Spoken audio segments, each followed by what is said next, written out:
Oh, we're starting. Okay. Hi.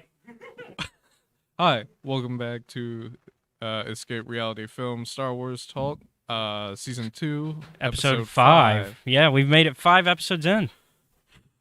And we're kind of on track now. Yep. Kind of. As usual. Yeah, we're talking about. So we got a few things to discuss this week. Not a lot.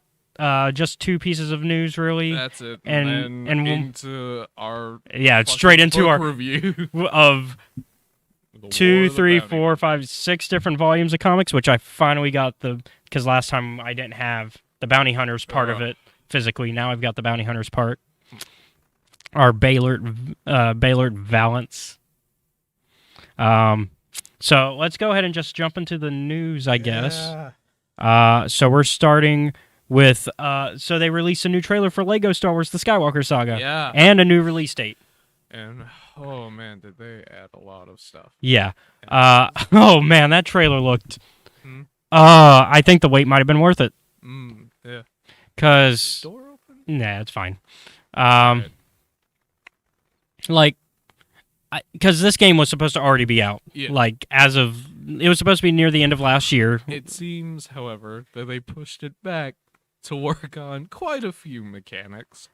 And it worked in, I think, the game's favor. Personally.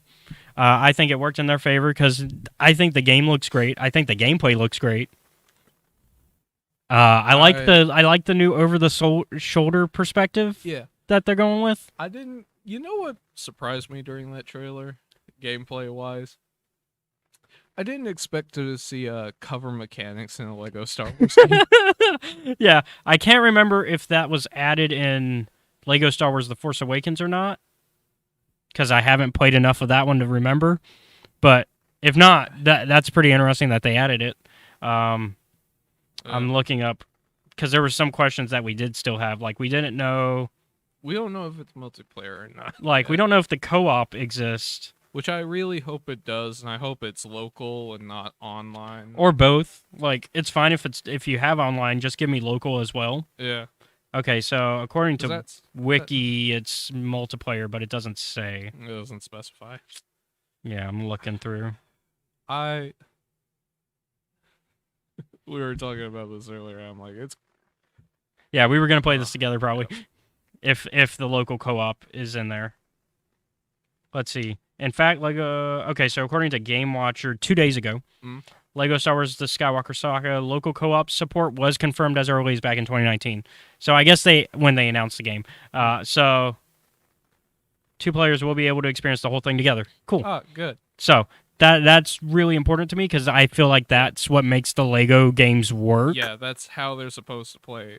So that is how they're supposed to be played. Yeah, like I think that's how the Lego games benefit the most. Yeah. Like playing it by yourself, which I'm doing for the YouTube channel. It's fine. It's fine, but it's not as fun as it. No, especially like certain puzzles, because then you're fighting the AI, and you're like, okay, start lifting me. No, don't walk that way. Lift me. Use the Force. Do the thing. Do the thing, because I'm gonna lift you if you lift me. Get on that block. But with another player, you can actually go. Hey, can you go here? Yeah. But no, not when you're fucking struggling against the system. And then we got the new release date. So it's gonna come out April 5th. So in a few months. February, March, April. 3 months. Never mind. Don't ask me how long it was going to come out. Which that kind of fits the timeline that they kind of pushed it to last time, because they said spring of this year. So April, you're starting to hit spring. So that's early spring. So, hey, it'll be out in time for their most recent push date. And so I guess I'll pre-order it for us, and I'll get it on my PlayStation, because it'll be on PS5. Oh, boy. Yeah. That'll be fun, I think. I just like the way it looks also. Yeah. they have also apparently made like a Open world. class It's selection as well. yeah, and it's also like open world. Yeah. Like it's like they're like, oh yeah, you can just go into your ship and like fly to the next planet that you want after you've unlocked it, Yeah. and it's like, and you can just like do missions about in space, and I'm like, what is this? Like we were watching this, and I was just like, Did you put? because we watched the trailer together. Yeah. Did you put 9 Star Wars games based on the movies, and then 4 additional like game mechanics per movie? Yeah, and there was like obviously new levels for all the episodes because I noticed certain areas I was like, oh, that wasn't in that game, so I was like, oh, that's good. Apparently, there's going to be alternate like pathways as well. Yeah, so like there's reason for you to replay them besides doing it, because obviously in Lego games you do the story mode and then you do the free play anyways because you want to do all the collectibles. But now there's more reason to do that.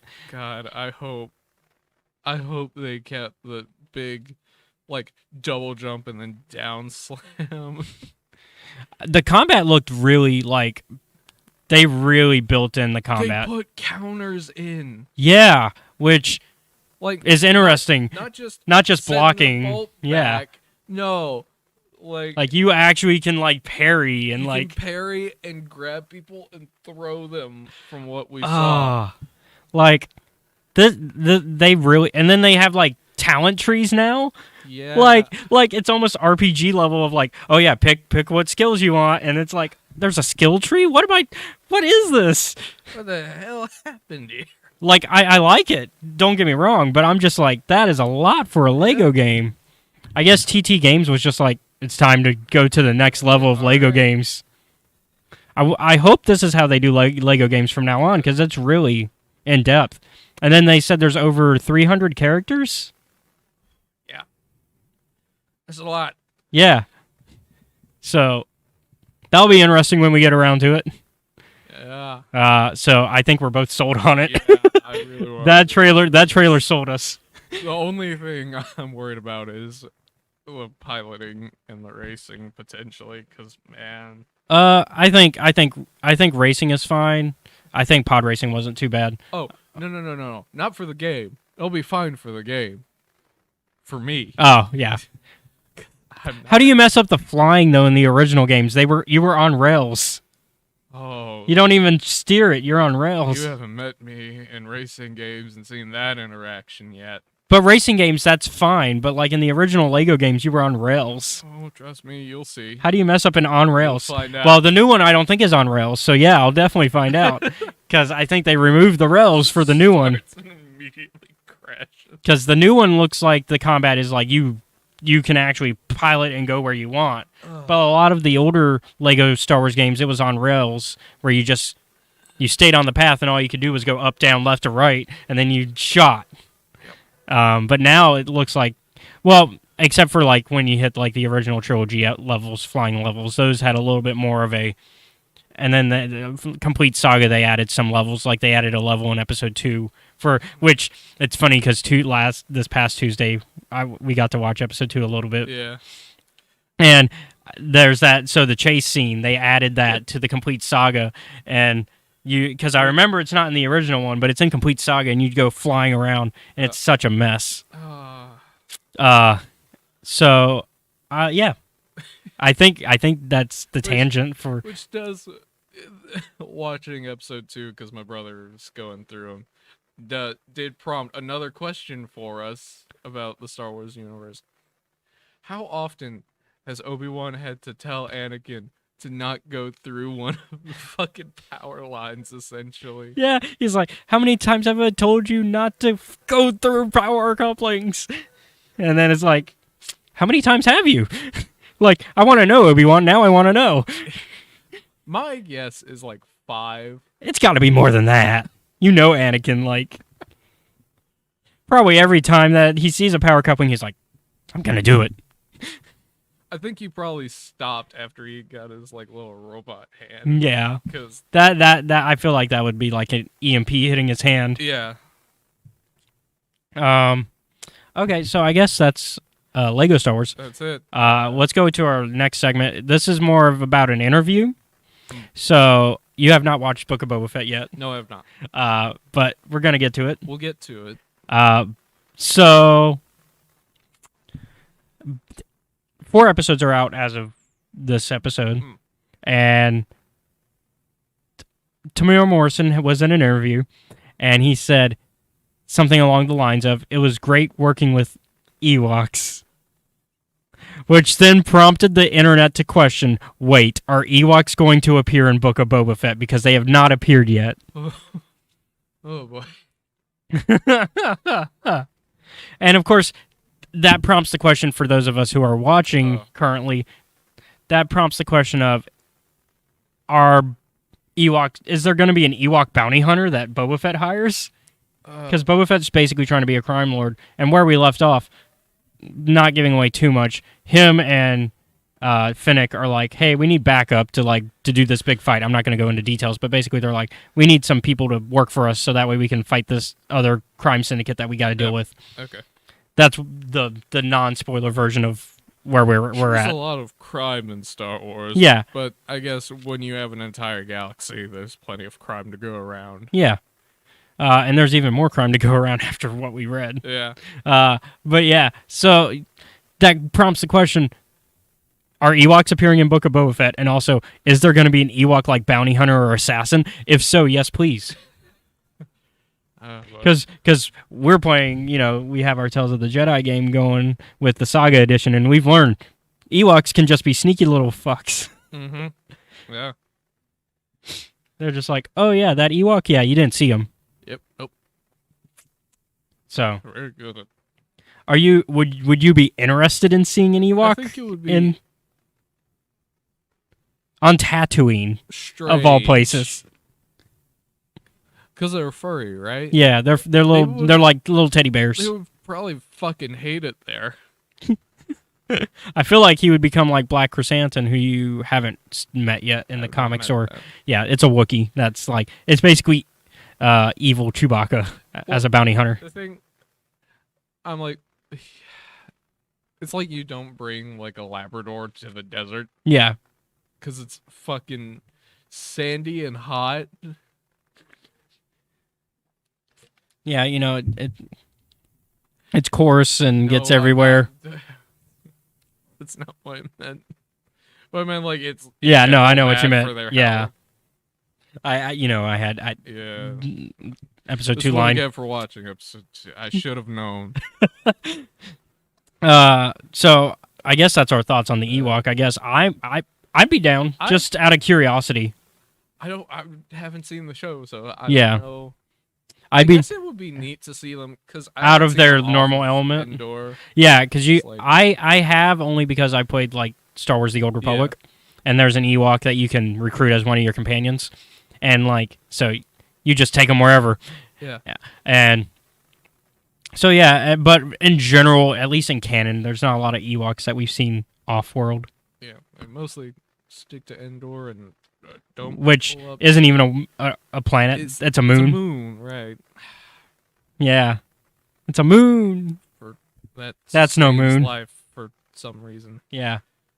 So. Which I find strange, but I guess. Sure. I mean, it works. Yeah, it's fine. As long as it's got an atmosphere, it can work. Yeah, as long as people can breathe there, so I guess it's fine. Yeah. People tend to be able to breathe on most places, though, in the Star Wars universe. There's a few exceptions, and we're actually going to get to talk about one of those in our review, which I think we can go ahead and jump to now. Yeah. So, as usual, our spoiler warning. Yep, spoiler warning. We're going to go over this. Oof. So, yeah. Yeah. So, I guess, we kind of gave the introduction, I guess, but now we can, because last week we talked about a little bit of the setup, but now we can go a little bit more in detail with that setup. So, as we talked about last time, the Han Solo's melting. Han Solo's melting. God, the Empire rushed the job, essentially. Well, I mean, I guess Vader didn't care if... Well, he did care, actually. That it's actually bad. Actually, in hindsight, it's bad that the carbonite didn't work correctly, because that was Vader's plan for Luke. Was that he was going to put him in carbonite and bring him to the Emperor.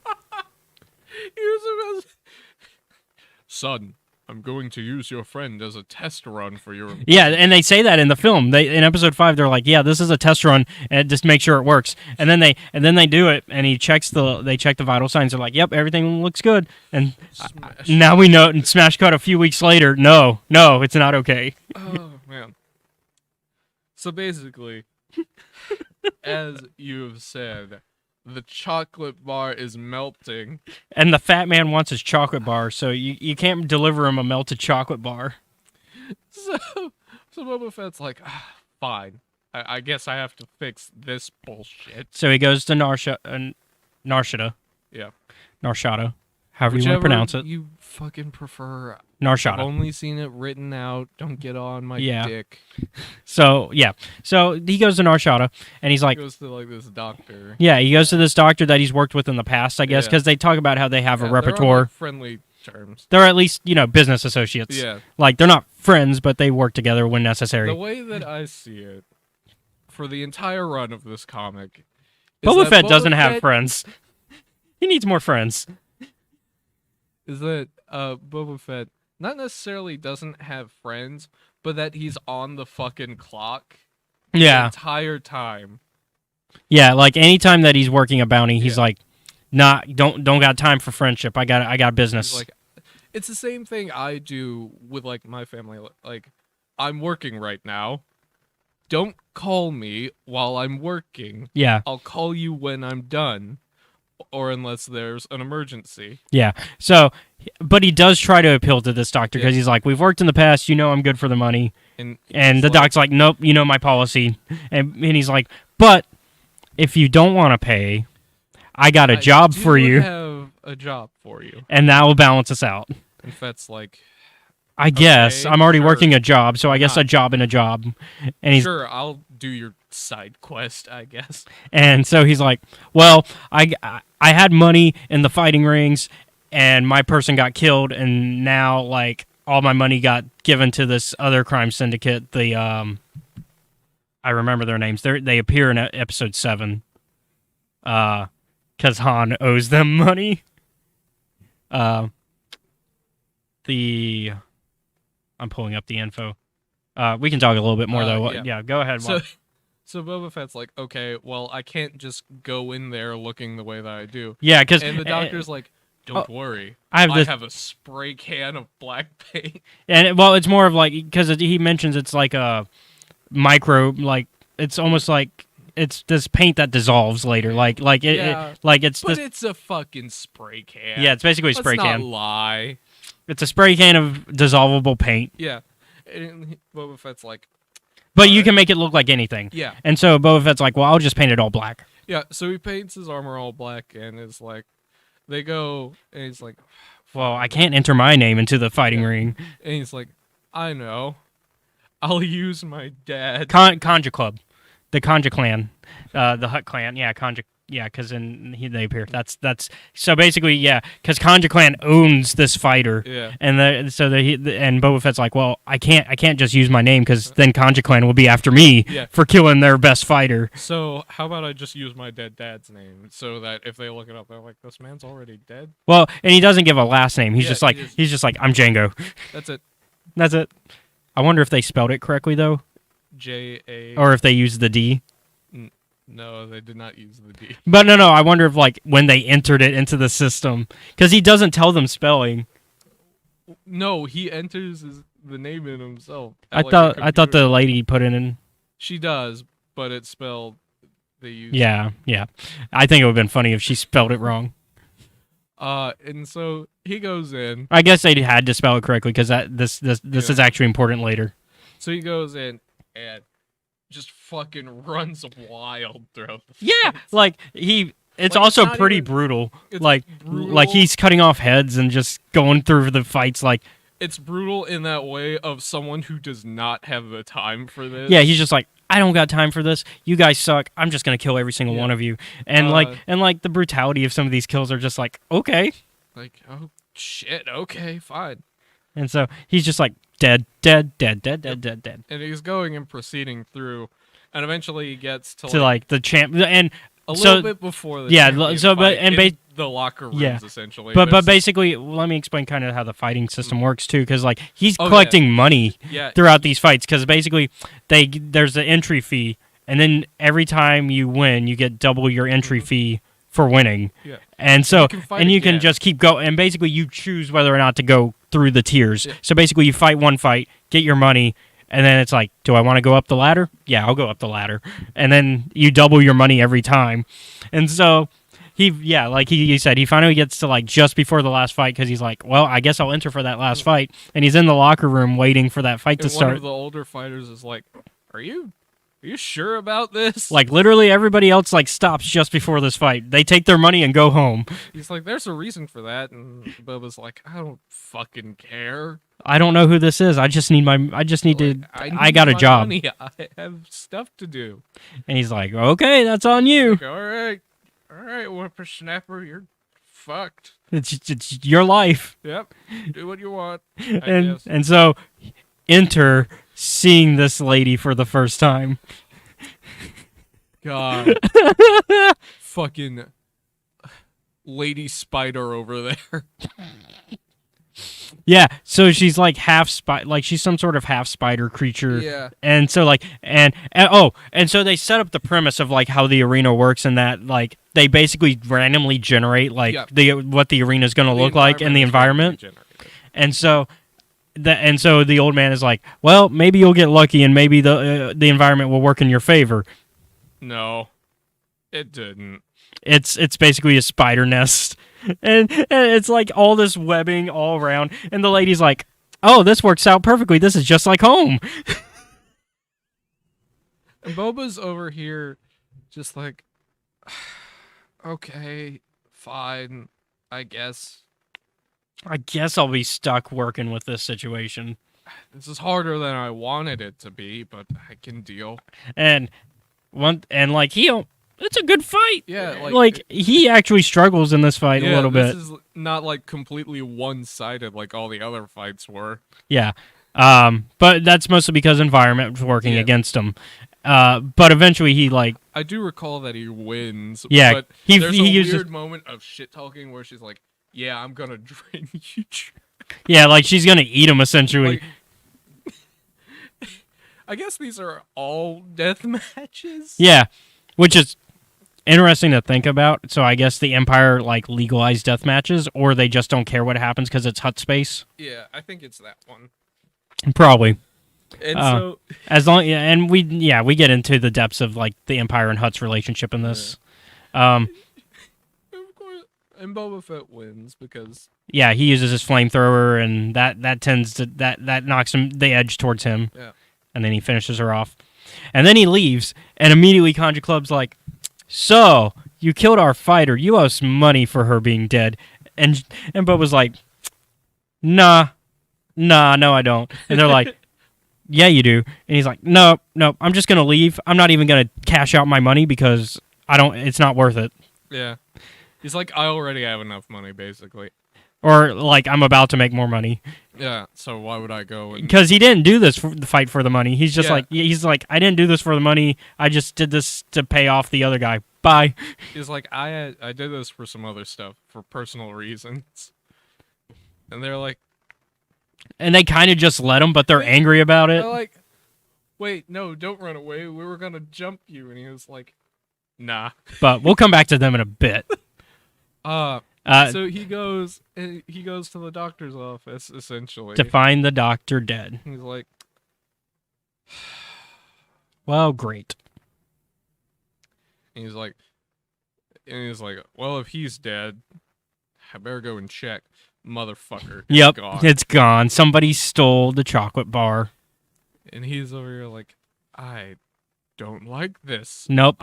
And so of course he's getting called like constantly throughout this issue. He's getting calls from Bib going like, "Hey, so when are you gonna bring the package? When are you gonna bring the package? Is the package here yet?" I think he tells me, he's like, "Look, man. Look, I had to do a pit stop. I'm on Narshada. I'll bring it to you when it's ready." And then like so he actually calls Bib and he's like, "Hey, so I'll get back to you, but it's gonna take a little bit longer." Yeah, he's like, he basically is like, I don't want to say that I don't have it.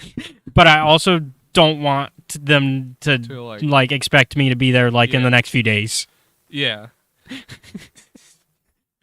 It's basically essentially tells them that it's like I'm having car troubles. Yeah. It's basically when you see on Amazon like they've delayed your package. Yeah.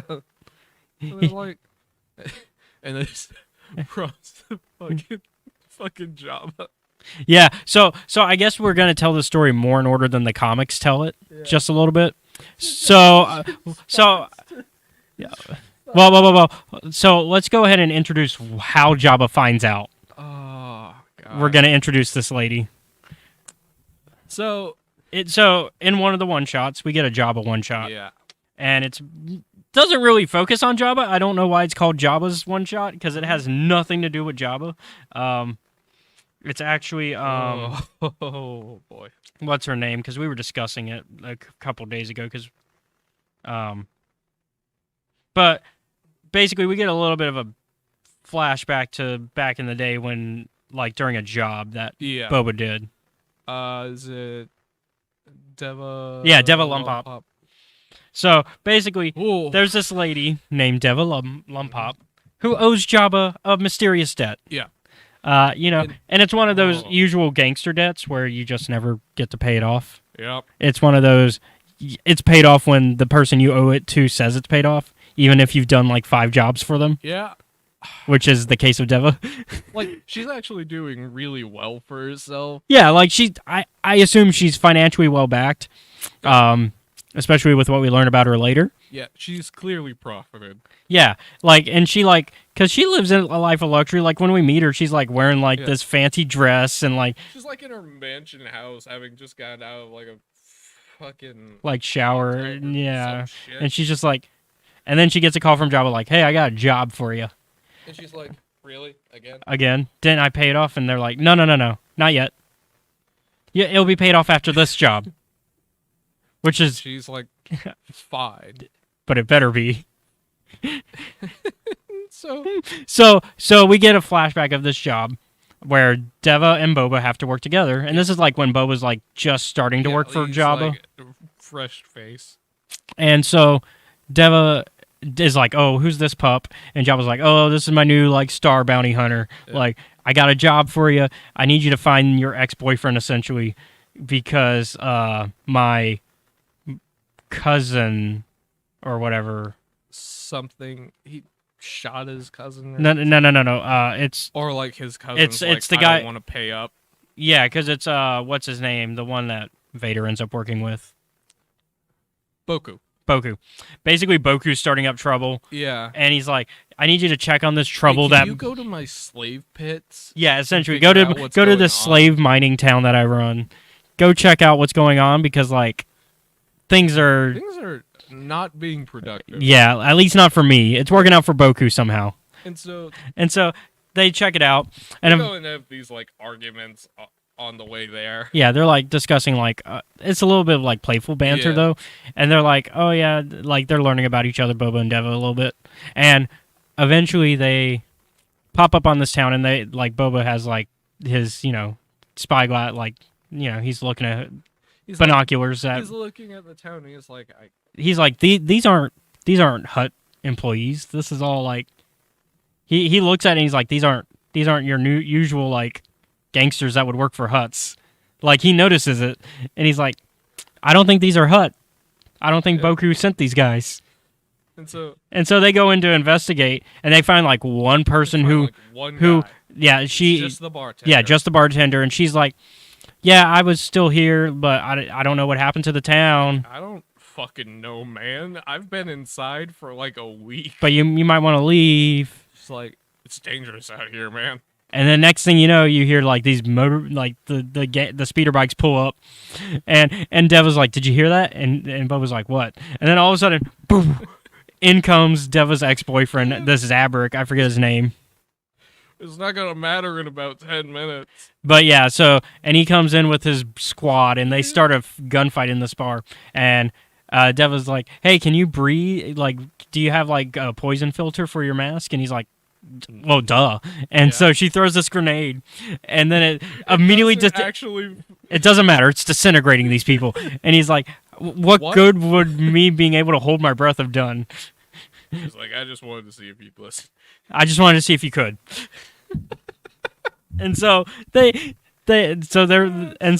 like the boyfriend's starting to get away, and Boba's like, "Oh, I got this. You deal with like his cronies."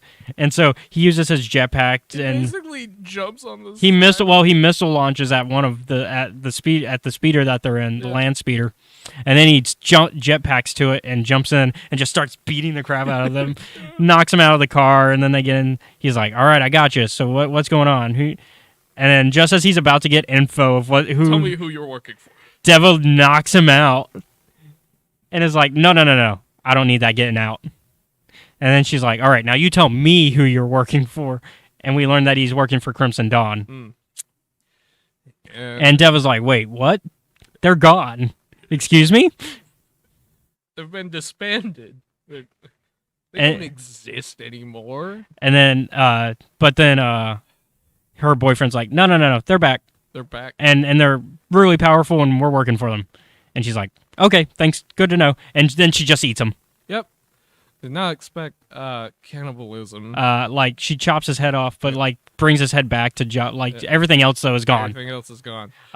She also drags Boba back, and she's like, hey, your pup did pretty good out there. And Boba's, like, still unconscious. And Jabba's just like, oh, what happened? And she's like, we got the jump, but, you know.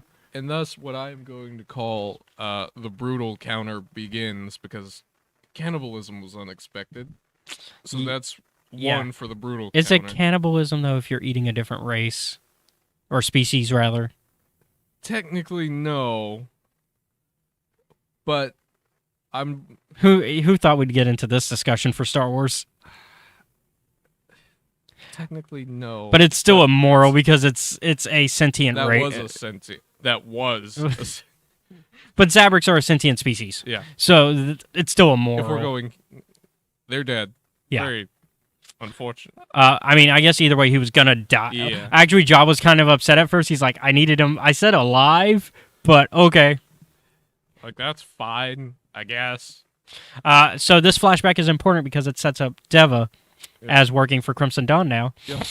Oh, once again, she's like, okay, is the marker filled? And he goes, No. She's like, but you said, and he's like, doesn't matter. Doesn't matter. Yeah, However, we're done. In Jabba's defense, he did say alive. She brought him back just a head. That's not alive. If it was a different species, maybe that would work, but not for Zabraks. So there's that. We learn a few characters, though, survive from just their heads being gone, though. In this. Some of them. But they're, like, either droids or, like, half-droid. Yeah. So, yeah, then Deva, I guess after this interaction, this is what made her join Crimson Dawn. Yeah, I guess. Like, they don't say why, but you can imply why certain people, like, throughout the series, we learn who's working for Crimson Dawn and who isn't. And a lot of them you can figure out, like, why. Some, I'm curious what their reasoning is still. Yeah. But I think, like, we'll learn that later. Like, not in this series, like, this run, this particular event, but I think future events we'll learn.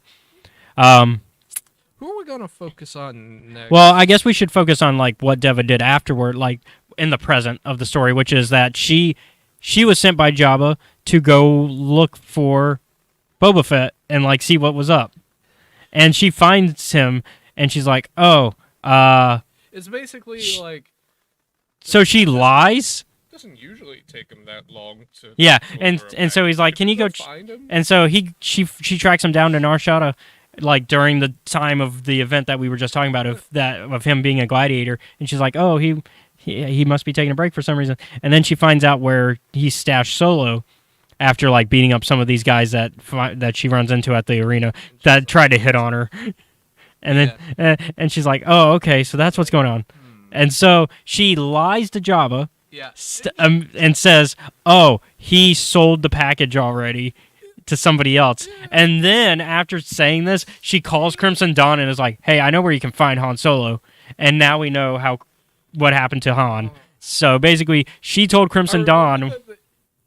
For context, it's been almost This one's probably been pretty early on in the reading list. Yeah, so I probably had this information about Monday. Yeah. I got done on Thursday, and it's been like 2 days since, so my memory's a little bit sketchy. But yeah, so basically, I was like, how? I knew that they got it. I fucking forgot how. yeah, it was because of Deva. Basically, Deva's like, "Hey, this is where he's at," and then they send some of their enforcers and they kill the Doc and still Han. Wheel it out the back. Like, and by then the Doc has already fixed Han, so they like got it in perfect condition. They're like, ooh, perfect. take this. And then after, because Deva told Jabba that, hey, he sold it to somebody else. How fucking dare he? And not only that, he like gets evidence that this is true, because then he gets like the invite that everybody's getting from Crimson Dawn that's like, hey, we're auctioning off Han Solo. If you want him, but they don't say they're auctioning him off. They tell everybody, hey, come over and hang out with us and we'll give you Han Solo. Is basically the line they give everybody. But then like other people are like, hey, why'd you invite these guys if we're getting Han Solo? Yeah. And so everybody starts to clue in, oh, it's an auction. But I love the sneakiness of Dawn. They're like, yeah, go ahead, come get Han Solo. We're gonna give him to you. Yeah. We're totally not gonna invite everybody and auction them off to the highest bidder. So let's go ahead and jump to what happened on the Star Wars end, like the main comic run, the main Star Wars run, the mainline comic, because I think that's basically like the next chronologically. That makes sense. Yeah. Okay. So, man, the Rebels are going through it. Yeah. They're like, so they're dealing with the fact that they still haven't regrouped everybody, because basically after Hoth, they all went their separate ways. And then on top of that, their codes have been broken. Yeah. So they can't just openly call each other and go, hey, this is where we're meeting, because the Empire's like, oh, that's where we're meeting? Cool. Thanks for the info. Like, and so they've created a new code using this robot, which we'll talk a little bit about later. But yeah, right now the problem is not everybody knows this new code. Yep. And on top of that, Leia's... Which one of the twins are we going to focus? Leia. Okay. On top of that, Leia's kind of just going through the motions. Leia is sort of like the voice of hope for these people, but since Han got kind of frozen, she's been feeling really out a little. Yeah, like she's doing it. She's still doing this stuff. Enthusiastic. Like I said, she's going through the motions. Yeah. She's not. There's not, the emotion isn't behind it. She's still doing the stuff, but she even acknowledges, she's like, nope, I'm just kind of just doing it. The words are there. The spirit is not. Yeah. But we're gonna go ahead and focus more on Luke, because this part, chronologically, meanwhile, Luke is over here like, I don't want to fight him again. I don't want to fight him again. I don't want to fight him again. And on top of that, not only does he not want to fight him again, he's like, am I even worthy of being a Jedi? Like what's going on? I can't talk to Obi-Wan right now because Ben hasn't reached out to me. I can't talk to him. And then I can't reach out to Yoda. So and Starlight Squadron is also like, man. Yeah, which is like the new squadron that's been created, run by, and they're dealing with it too, because they're also like, because they're down a fighter. Yeah, they're down a fighter on top of that. Like, they don't have, because they lost they've lost Shara Bey, which is Dameron, so Poe Dameron's parents are like the leaders of Starlight Squadron, and his dad is Kaz Dameron, and then his mom is Shara Bey. His mom is basically on a Imperial starship, just hiding, and she's secretly transmitting to them, but she's like, I'm alive, but don't come find me yet, because it's dangerous. They're bad. And they're basically the entire rebellion's like, fucking god damn it. Yeah, and so everything that could go wrong went wrong. But on a good note, Chewbacca has a little bit of an informant on Nar Shaddaa. He's basically Chewbacca gets a phone call that's like, hey, we think Han was here. We think he's here, but we don't know for sure. Yeah. So you should come and take a look. And so Chewie tells Luke this, and they're like, okay, well, let's just go there. You, me, and Sith and the droids. Yeah. You, me, and the droids, we're going to just go. Yep. Because we don't have... Leia's not feeling great, so it's probably a bad idea to tell her until we have Until we him. actually have him back. And so Culminates. so we're gonna kind of jump between this issue and the bounty hunters issue that happen simultaneously. Yeah. Because there's a bounty hunters issue that's also happening simultaneously. So Valence and Dengar are working together, but like an uneasy alliance. Yeah, it is very much. I don't want to work with you. Well, I don't want to fucking work with you either. But we both have like very similar, and we both have like very similar goals. Like Dengar wants Boba Fett, and Valence wants Han Solo, who Boba Fett has. I see. Because Dengar has learned about the bounty. Okay. But Valence doesn't know. Okay. And Valence just got done like basically having a bounty on him because of stuff that happened in his comic that we learned a little bit about in this one, which is that basically the girl that he's protecting, like that the Unbroken clan and the Mourner's Wells clan. We'll go more into detail in a bit. But basically, like, and so Valence just got done fighting Zuckuss and Forlom. And so now he's with Dengar on Narshada. They're on Narshada as well. And they're like, okay, well, we're tracking down Boba Fett. We need to figure out where he's at. They're doing that. And I think... And so as Chewie and Luke and them are on, like, Chewie meets up with his informant, or meets up a guy that knows his informant. And the guy's like, oh, you can meet your informant at the gladiatorial arena, because his informant works at the arena. Yeah. And so... as he gets done meeting up with him and C-3PO is there to kind of translate. And so him and C-3PO literally run into Valence, like they bump into each other. Oh, yeah. And Dengar's, like, off somewhere else. Like, Dengar's... over here, like, I'll fucking kill you. Yeah, so... And there's a reason. So let's go into why Valence wants to save Han. So it's a culmination of things.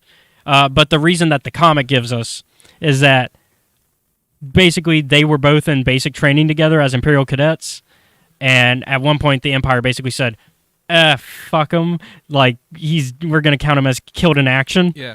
And Han was like, nah, we're going to save him. And Han saved him from dying that day. That's also how Valence became a cyborg. Basically, and Valence feels a life debt because Han pulled him out of the trenches. Yeah, and on top of that, not long into his career of being a bounty hunter, Valence almost killed Han. Shot him. Because basically he got tricked. So basically he didn't know who the bounty was. Yeah, basically so he was working for Jabba, and these fellow Hutt, and they were on, I forget which world, but it was a Pike world. Yeah. And it was a Pike world, not Black Sun, right? It was a Pike world. I think so. Yeah, and so they were like, oh, well, the Pikes are looking for you because they don't like Hutt people here. So, go cause some trouble, and also we got a Hutt job for you of this assassination of this guy that's been causing trouble. It's been going wild. Just the smuggler that's been an issue. And Valence is like, okay, I need the money. So he causes some trouble at a cantina, gets into a fight with these Pikes, and is like, okay, I caused a distraction, now what? And they're like, all right, time to go, now that they're looking for you and they're busy doing that, let's go ahead and deal with the bounty. Yep. And so... So they go to the docking bay where he's like, they just see the dockmaster at first, and he's like, okay, so where's our target? And they're like, oh, don't worry, they're coming out. They got to pay the dockmaster before they can leave. And so out comes a Wookiee, Chewbacca, and he's like, oh, all I see is a Wookiee. Is that our target? No. And they're like, oh, there's a guy next to him. And that's when Valence recognizes him, and he's like, oh, that's Han. And so he's like, so he misses the shot on purpose to like kind of alert Han. He shoots the dockmaster instead.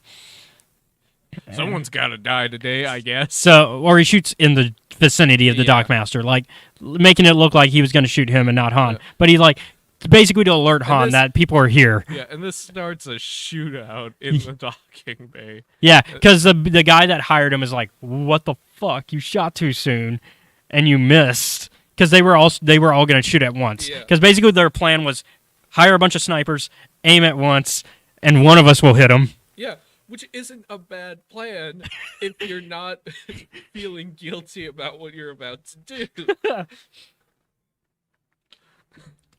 And so Valence gets into a fight with the guy that hired him, and then they both fall off the little sniping raft, the sniping post that they're in. And Han sees Valence and is like, Valence, what the fuck? I saved you. And like Chewie's picking him up, running off with Han as Han's yelling at him. And Valence is like, wait, no, I can explain. And Chewie's like, no, we're fucking leaving. Gets on the ship. We don't trust you now. Leaves.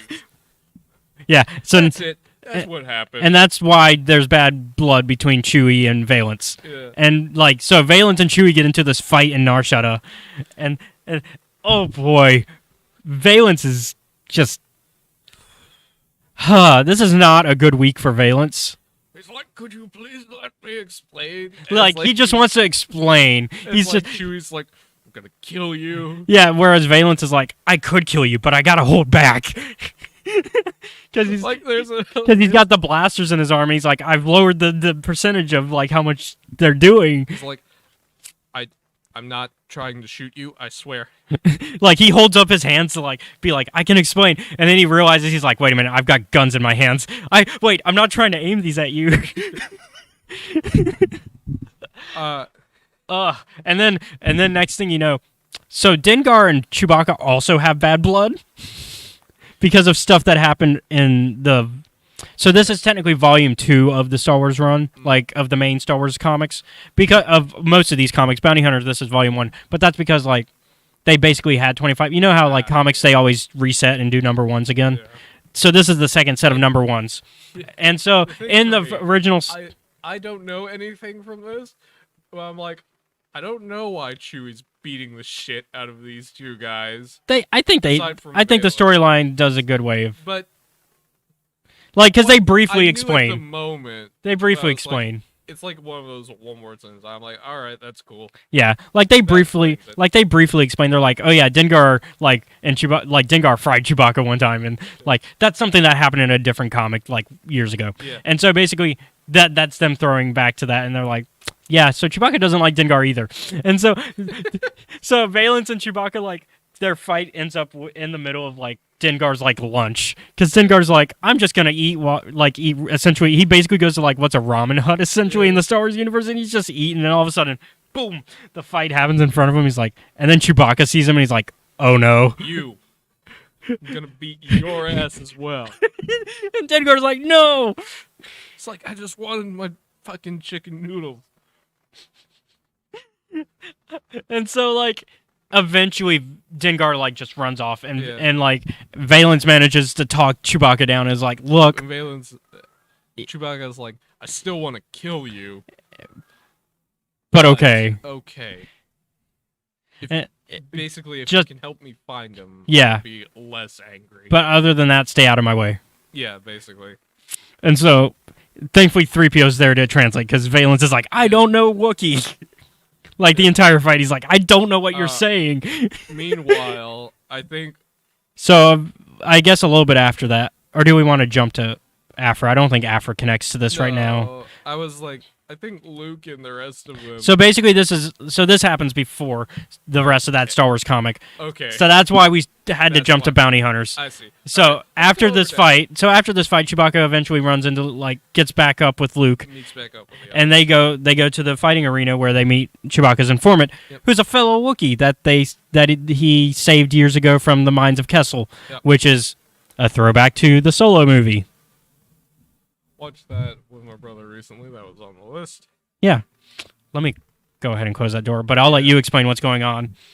So they go and they meet up, and they're like, well, we could go to the fighting arena and basically figure out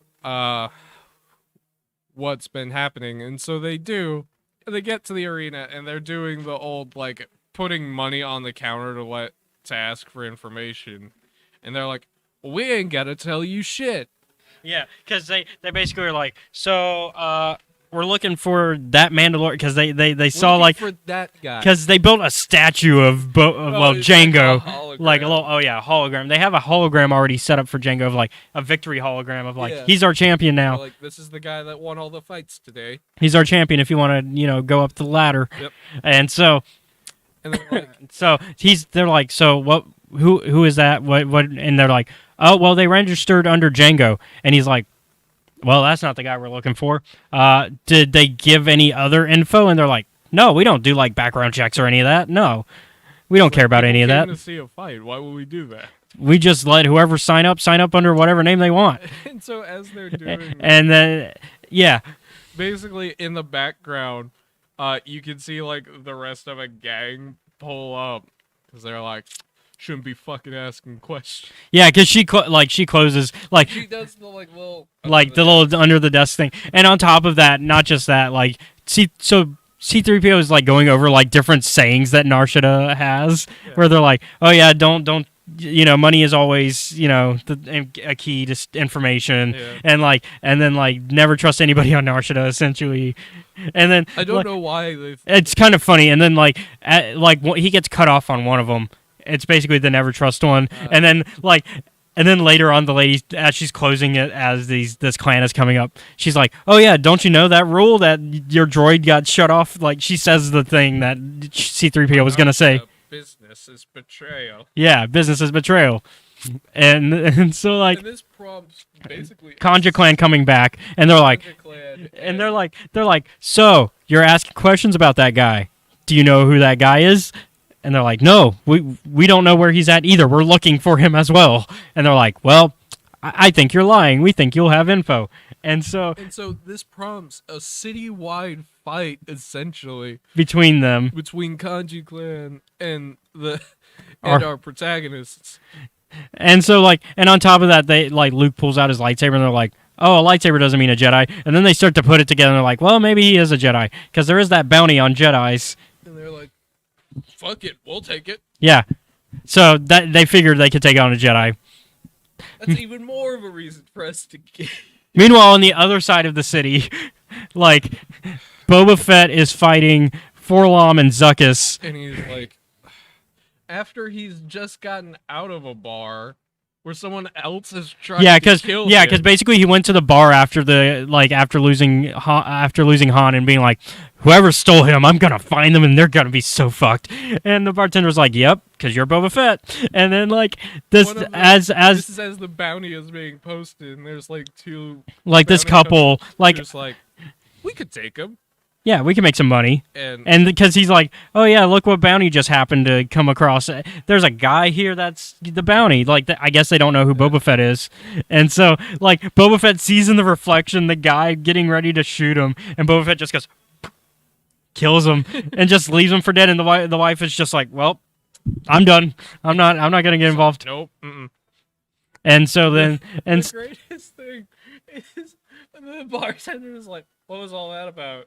And Boba Fett's like, I don't fucking because he doesn't know about the bounty yet. He's like, I don't know. It could have been anything. Yeah. He's like, it could be revenge for somebody I killed. Glory, money. Who knows? And so then he gets to a ship where Forlom and Zuckuss were waiting for him. And they're like, there's a bounty on you, and we've come to collect. And so they get into could we not?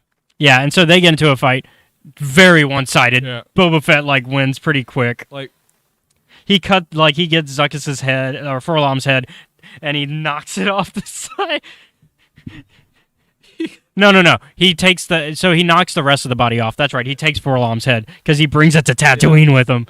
But we'll discuss what he does with that later. But Zuckuss is just in crisis mode because Forlom is his only friend, and Zuckuss is like, "You killed Zuckuss's only friend."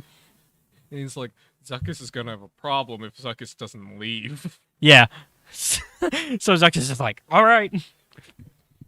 This is because Zuckuss goes off to kind of drown himself. Assuming this has been 1 day, this is the 8th fight. Yeah, this is all in the same day. Because I assume so it starts in the evening of Narshada, but it kind of goes into the next day because yeah. I would argue. Well, yeah, I would argue because this is the same. It's within the same 24 hours. Yeah. So the arena fights happen, and then within the same 24 hours, Boba Fett has fought people 3 times. Yeah. I assume all this happens in 1 week. Yeah, it's gotta happen within the space of 1 to 2 weeks. This is just Boba Fett's really bad week. Yeah, and he's the This isn't the point where he's like fed up with. No, he's not That fed up yet. happens later. But like, and not only just Boba Fett fighting, this is like the 5th fight just on Nar Shaddaa. Yeah. Like, because we've had Valence and I the know Wookiee. There aren't police on Nar Shaddaa, but if there were, they'd be like, "What the fuck happened?" Like, and one of these fights you can see off in the distance, like in one of the other comics. Like, you're reading one of the comics and like you have no context of the other fight unless you've read the other comics, and you're like, "Oh, I know a fight's going on over there." Because we go back to now that Boba Fett's back on Slave One, he flies away. Yep. I'm done. Yeah, he's like, I'm out. I'm gonna bring Forlom's head and deal with what's going on here, and we'll cut back to him because we're gonna stay on Nar Shaddaa a bit because, meanwhile, another fight's going on because Dengar and Valence, who have been tracking Boba Fett down, have gotten like attacked out of nowhere by this assassin. By a fucking ninja lady. Yeah, and so like she poisoned, like she threw like these daggers at Valence, which gut shot at him, essentially. And so Dengar's having to drag his body. It's like, I hate this. Why the fuck did I sign up for this? And yeah, so he's dragging his body everywhere to be like, I don't like this, but I need you, so we're just gonna get out of here. Because like Dengar's like, if this lady can take you down pretty quick, I don't want to deal with it. Have a shot. This lady's name is Deathstick. I think the name is appropriate. And there's gonna be a running trend Of for a while of just her don't showing mess up, with her. beating the shit out of people, almost killing them, and leaving. Yeah. Because that's just what she does, apparently. I don't know what she does in her free time. Maybe this is what she does in her free time. So yeah. So eventually we get to the point though. So during that fight, like they make it to the roofs and they're like, okay, I think we're safe. And you can see in the background the fight that's going on with Conja Club and Luke and them because you see explosions off in the distance. And Dengar's like, I wonder what's going on over there. It's like, you know what? It's not my problem. Actually, no, it's the Boba Fett fight that they see in the distance because Boba Fett uses his rocket launcher on them. Oh no, because Zuckuss and Forlom set a bomb up on Slave One. And so yeah, you see the Boba Fett fight in the distance, and so it's great. I love though how it's all like. I just wish we read it in a slightly better order, just because this fits so much better when you talk about it this way. But yeah, so they managed to escape. They managed to make it to a safe house because Dengar's like, I know somebody that lives here. We'll hide here. Let's jump back to the Skywalker side. They managed to escape after a while of like they just had to mow down a bunch of people because they go through the back door of the arena and then they still get surrounded and they're like, well, let's just jump on this land speeder and we'll have a shootout as we're racing through the city. And then that finally gets them away. And they of course have to. And then the Wookiee informant's like, I'm just going to join you because now I can't go back. And Chewbacca's like, yeah, that makes sense. So, but they do learn. Learn that Han's not here anymore. Yeah, like as they get on the Millennium Falcon, that's when Leia's like, oh, I got some good news. That even though you guys failed at what you were doing, I got some good news. Basically, my friend, Amilyn Holdo, who... If you've watched episode 8, you know who she is. They're like good friends. And so like Holdo has this information that, hey, I got this invite. Everybody in the underworld's getting these invites to some event that Crimson Dawn is hosting that involves Han Solo. Everyone's like, what? And so Leia's like, I guess we're going to infiltrate that. Yep. And Luke's like, okay, well, I'll join you guys later, but I'm going to do this other thing real quick. I'm going to go and help out Starlight Squadron. Because they're having some issues. Difficulties. Yeah. And so we'll come back to that. Yep. Let's go ahead and jump to who are we at now? I guess the bounty, because we'll stick to the Nar Shaddaa storyline for a bit. I'm trying to think, did Afra ever make it to Nar Shaddaa? They never went to Nar Shaddaa. I don't think they did. I'm trying to remember the Afra, like all the Afra stuff that happened involving that. I think the Afra stuff doesn't really hit until the next planet, that because Valence and Dengar did go to another planet. Yeah. So, yeah. So, we can talk about Aphra a little bit. So Aphra is in a pretty crappy position. Yeah.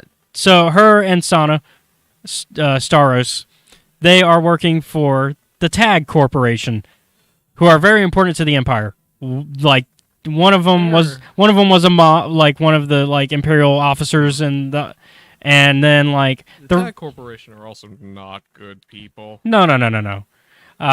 They're not. They're on some. And so like so Aphra and Sana may have killed a Tag. And they're like. And so the main CEO of Tag is like, you killed my nephew, so I'm gonna give you one chance. I'm gonna have you do this job, or I'm gonna kill you. And so we see the tail end of this job in War of the Bounty Hunters. We'll read what the rest of that job when we get to it. But basically, the tail end of this job is get a Nihil engine. Yep. Like basically, get this engine intact and bring it back to me. Corporate espionage, essentially. Basically. And there is a slight problem. The engine's kind of a fake. Also, yes. Unbroken Clan wants it. Yes. Also, there's a small hostage situation because of Unbroken Clan. Because of the Unbroken Clan, led by General Vakara. Don't mess with her. And she's like, "All right, take the engine out." And yeah, because she's aiming a gun at Aphra's head and is like, because at this point, like they've managed to infiltrate and they've made it to like the engine stuff. Yeah. And Aphra's over here like, okay. I guess we're gonna speed run this. Basically, I don't have as much time as I did. Yeah, no, it's fine. We'll speed run this a bit. Yeah. So, Aphra, they basically don't. She doesn't get the engine, but she gets a part of it. Yeah, that's she like gets the important bit. Yeah, the important bit that powers it essentially. Yeah. And the hostages make it out okay because she sends Sana out to like kind of like lead everybody the right way. Yep. And basically the Empire's like, oh, all the hostages are out. Okay, shootout time. Yep. And they blow, and then the engine gets shot. But thankfully, Aphra got the part that would have made the explosion way worse. Yep. So they bring that part to. Vakara survives. Mission failed successfully. Mission failed successfully because she brings that like.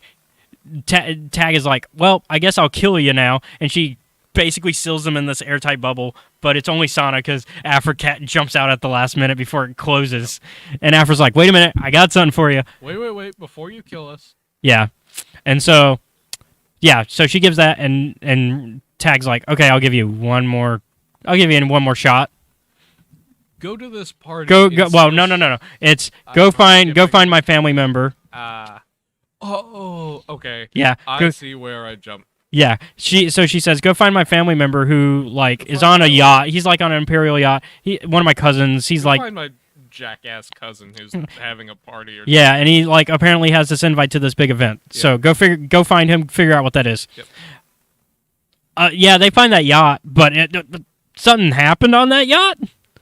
They're like, man, why is everybody dead? Yeah. This party is not as lively as it was. Like, and his tongue, they find him, and his tongue is cut out. And they also find the invite to the Crimson Dawn event, and they're like, oh, okay, that's what we needed. Like, mission accomplished. Yep, and as they pull it out, Dirge shows up, who is now canon. That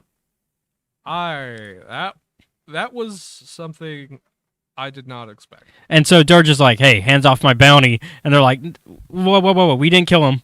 And so as they're trying to explain what happened, we find out what happened to everybody dying.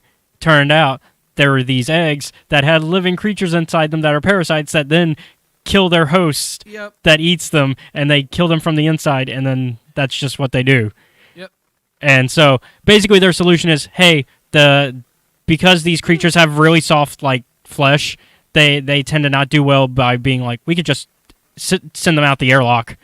And that's their plan. So they run. Yeah, it works, but in the process, Aphra tricks Dirge into going into the airlock by himself. Not gonna do anything to him. Yeah, because he's like, from piss him off, maybe. Yeah, like because he's like, I'm durable, and like before when he's like killing these things, and Aphra's like closes the airlock on him, and he's like, we had a deal, which no, they didn't. They didn't have no deal. They didn't make an arrangement of any sort. And Sana's like, are you sure you should have done that? And she's like, he'll be fine. He said he's durable. For those who don't know, Dirge is damn near immortal. Yeah. He also hates Mandalorians, at least in Legends. I don't know if this. I don't know if that fits in canon.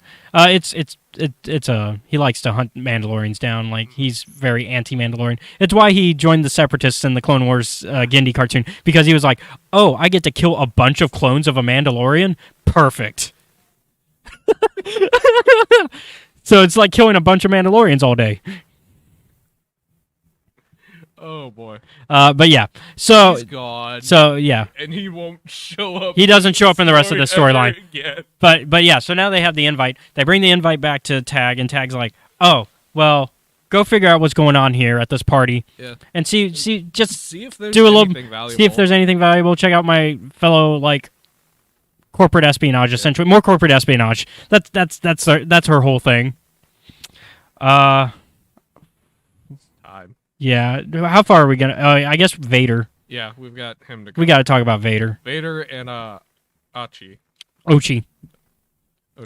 So Vader's dealing with a little bit of like infighting. Yeah. In the Empire, because basically Slymore, who's like the administrator for the Empire, because you got the Grand Vizier guy. I forget his name all of a sudden. But then I know who he is. Yeah, the blue skin. And not Togruta. He's not a Togruta. I forget the species. But anyways, him and Slymore, they're like, yeah, like Vader kind of sucks, and like Vader just got done like proving himself to the Emperor as like really powerful still. Yeah. Like, and so because like him and like basically, the Palpatine left Vader on Mustafar limbless again and was like, figure out how to get off here alive, and he hired Ochi and a bunch of like he had Ochi as the Sith assassin and a bunch of the droid crush who we run into later. Basically, they were all sent to kill Vader if they could. Everybody, I think, but Ochi comes back. Yeah, because Ochi's like doesn't come back. Yeah, because Ochi switches sides. Because Ochi's like, you know what? The droid crush survived, but that's because they're droids. Yeah. Because we run into them later, and so basically, after Vader's fixed himself, he's like, so I need to come up with a plan to deal with this Skywalker problem. And meanwhile, Administrator Moore's like, we need to deal with this Vader problem. So, because she's like, well, Palpatine wants Luke alive, but Vader wants to kill Luke. So we got to kill Vader. Yep. So she hires IG-88 after getting the schematics of Vader, and is like, here's a button that will stop his cybernetics from working. Good luck. Yep. And IG-88's like, okay. He goes with the droid crush. They find Vader, and at this point, Vader's like investigating like what's going on with this like Crimson Dawn murmurs that's going on, and like he's teamed up with Baku the Hutt, and is like, you're kind of a weak Hutt. I need your information. Let's go. Give it to me. Yeah, where's Han Solo? Why does Jabba not have Han Solo yet? Yeah. Because once again, Vader's like, I want to use Han Solo as bait again. Yep. Because it worked the first time. Archie's just over here like, yeah, I work for this guy now. I'm not stepping to that again. So let's just kind of fly through it. Man, this was a big one to take on for this. Yeah. So basically, we'll jump to where everybody kind of runs into the party. I think we've done most of the setup. Like, there's basically a brutal moment with the IG-88 and Darth Vader thing. Yeah, Vader uses basically IG-88 stops Vader's stuff, but he uses the Force to like get IG-88 to shoot his own head off. I think there might be a reason why they had to use a droid for this one. Yeah.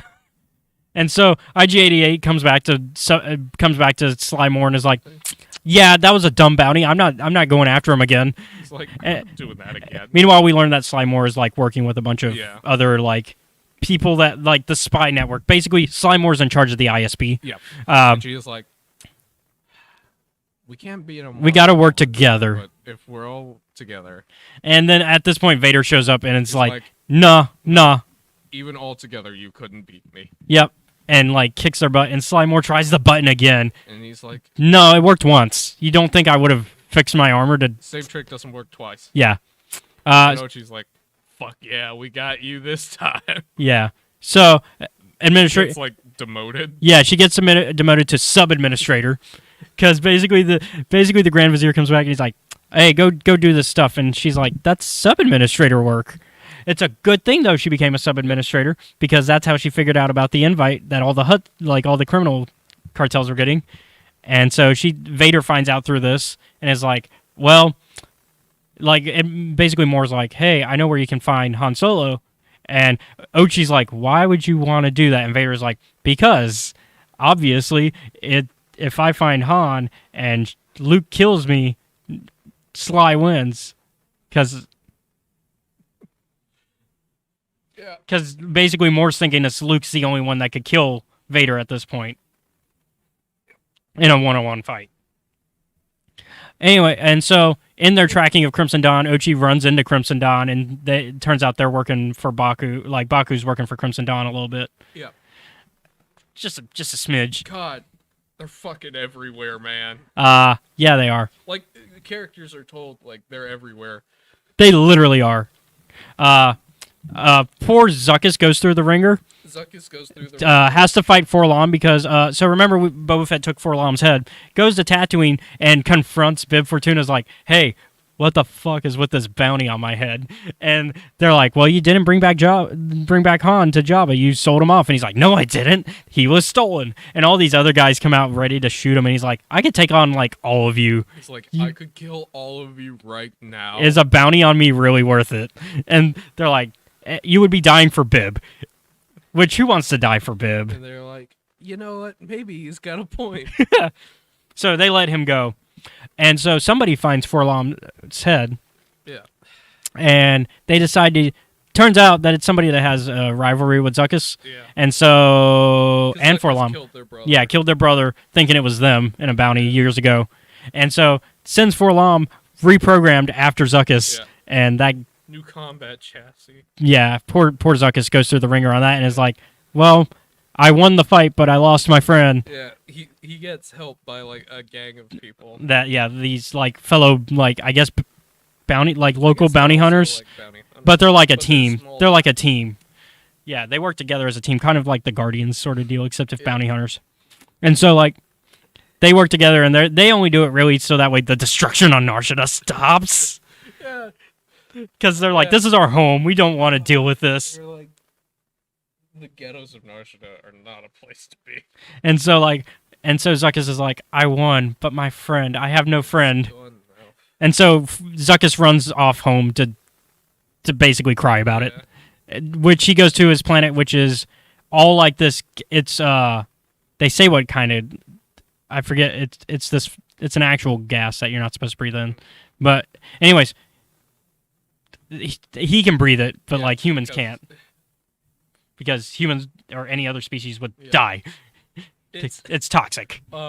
Anyways, we'll come back to that, because it turns out like he gets hired by these people that were working for Valence in the past. Valence. Yeah, we need to find Valence because there's this girl that he's protecting who can unite the Unbroken Clan and the Mourner's Wails as one clan, because she is the daughter. We stopped the gang war. Yeah, because she is the daughter of basically one member of each clan.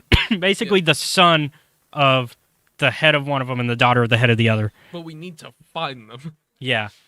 And so we need Valence for that. So on this team, you've got Tonga, her wife, a Nexu pet that they've got, and then they hired this fighter named Tasu Leech. Yeah, who just wants to kill. He's got a murder boner. He's very much like, just bring on the fights. Yeah. Well, they find him in a fighting arena. not the gladiator one, but a different one. He actually lets the guy he's fighting live.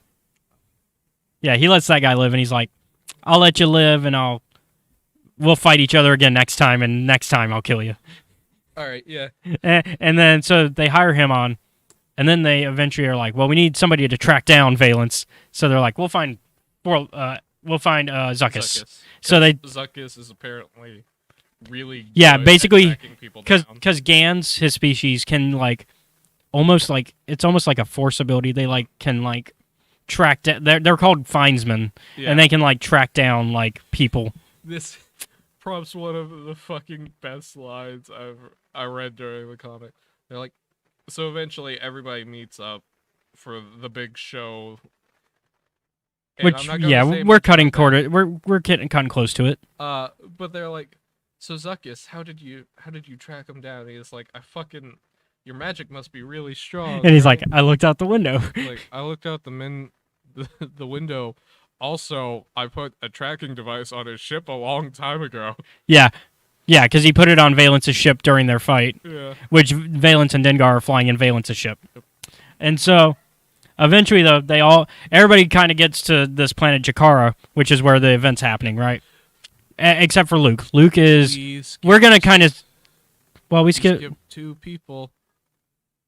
Who are we missing? We're missing Lucky. Oh, Just Lucky and Ariole. Ariel and Just Lucky. So Just Lucky's part of the Afro Comics, and Just Lucky is and Ariel, and we're also skipping how Dengar and Valence knew to go to Jakara. So basically they go to Canto Bight because Dengar's like, well, let's go get my ship back. So they take public transport to get Dengar's ship back. And so, because they're like, well, it'll be low cover. Yeah. And so it's 2 days, I think he said. And Valence is like, 2 days? And he's like, yes, stop yelling. Public transport. Like, sit down. Yeah, I know. Stop being so loud on this. That'll draw attention. We're on public transport to get rid of attention.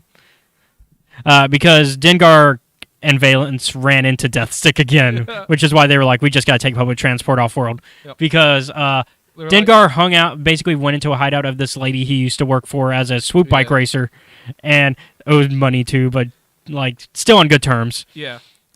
One of the best running gags is like Dengar's like, let me do the talking, and Valence always interrupts. Valence messes it up every time. Yep. And so Deathstick finds them and mentions that she works for Crimson Dawn, and they're like, Crimson Dawn, what'd you bring on us, Dengar? And so, yeah. What the fuck? The first time we see you in 5 years, and you bring another gang? A terrible gang. Like, a gang known for their brutality. A gang that all the other gangs are, like, afraid of. Want to deal with that. Yeah. So they escape, though, after that house basically gets destroyed. Yeah. And so they go on public transport.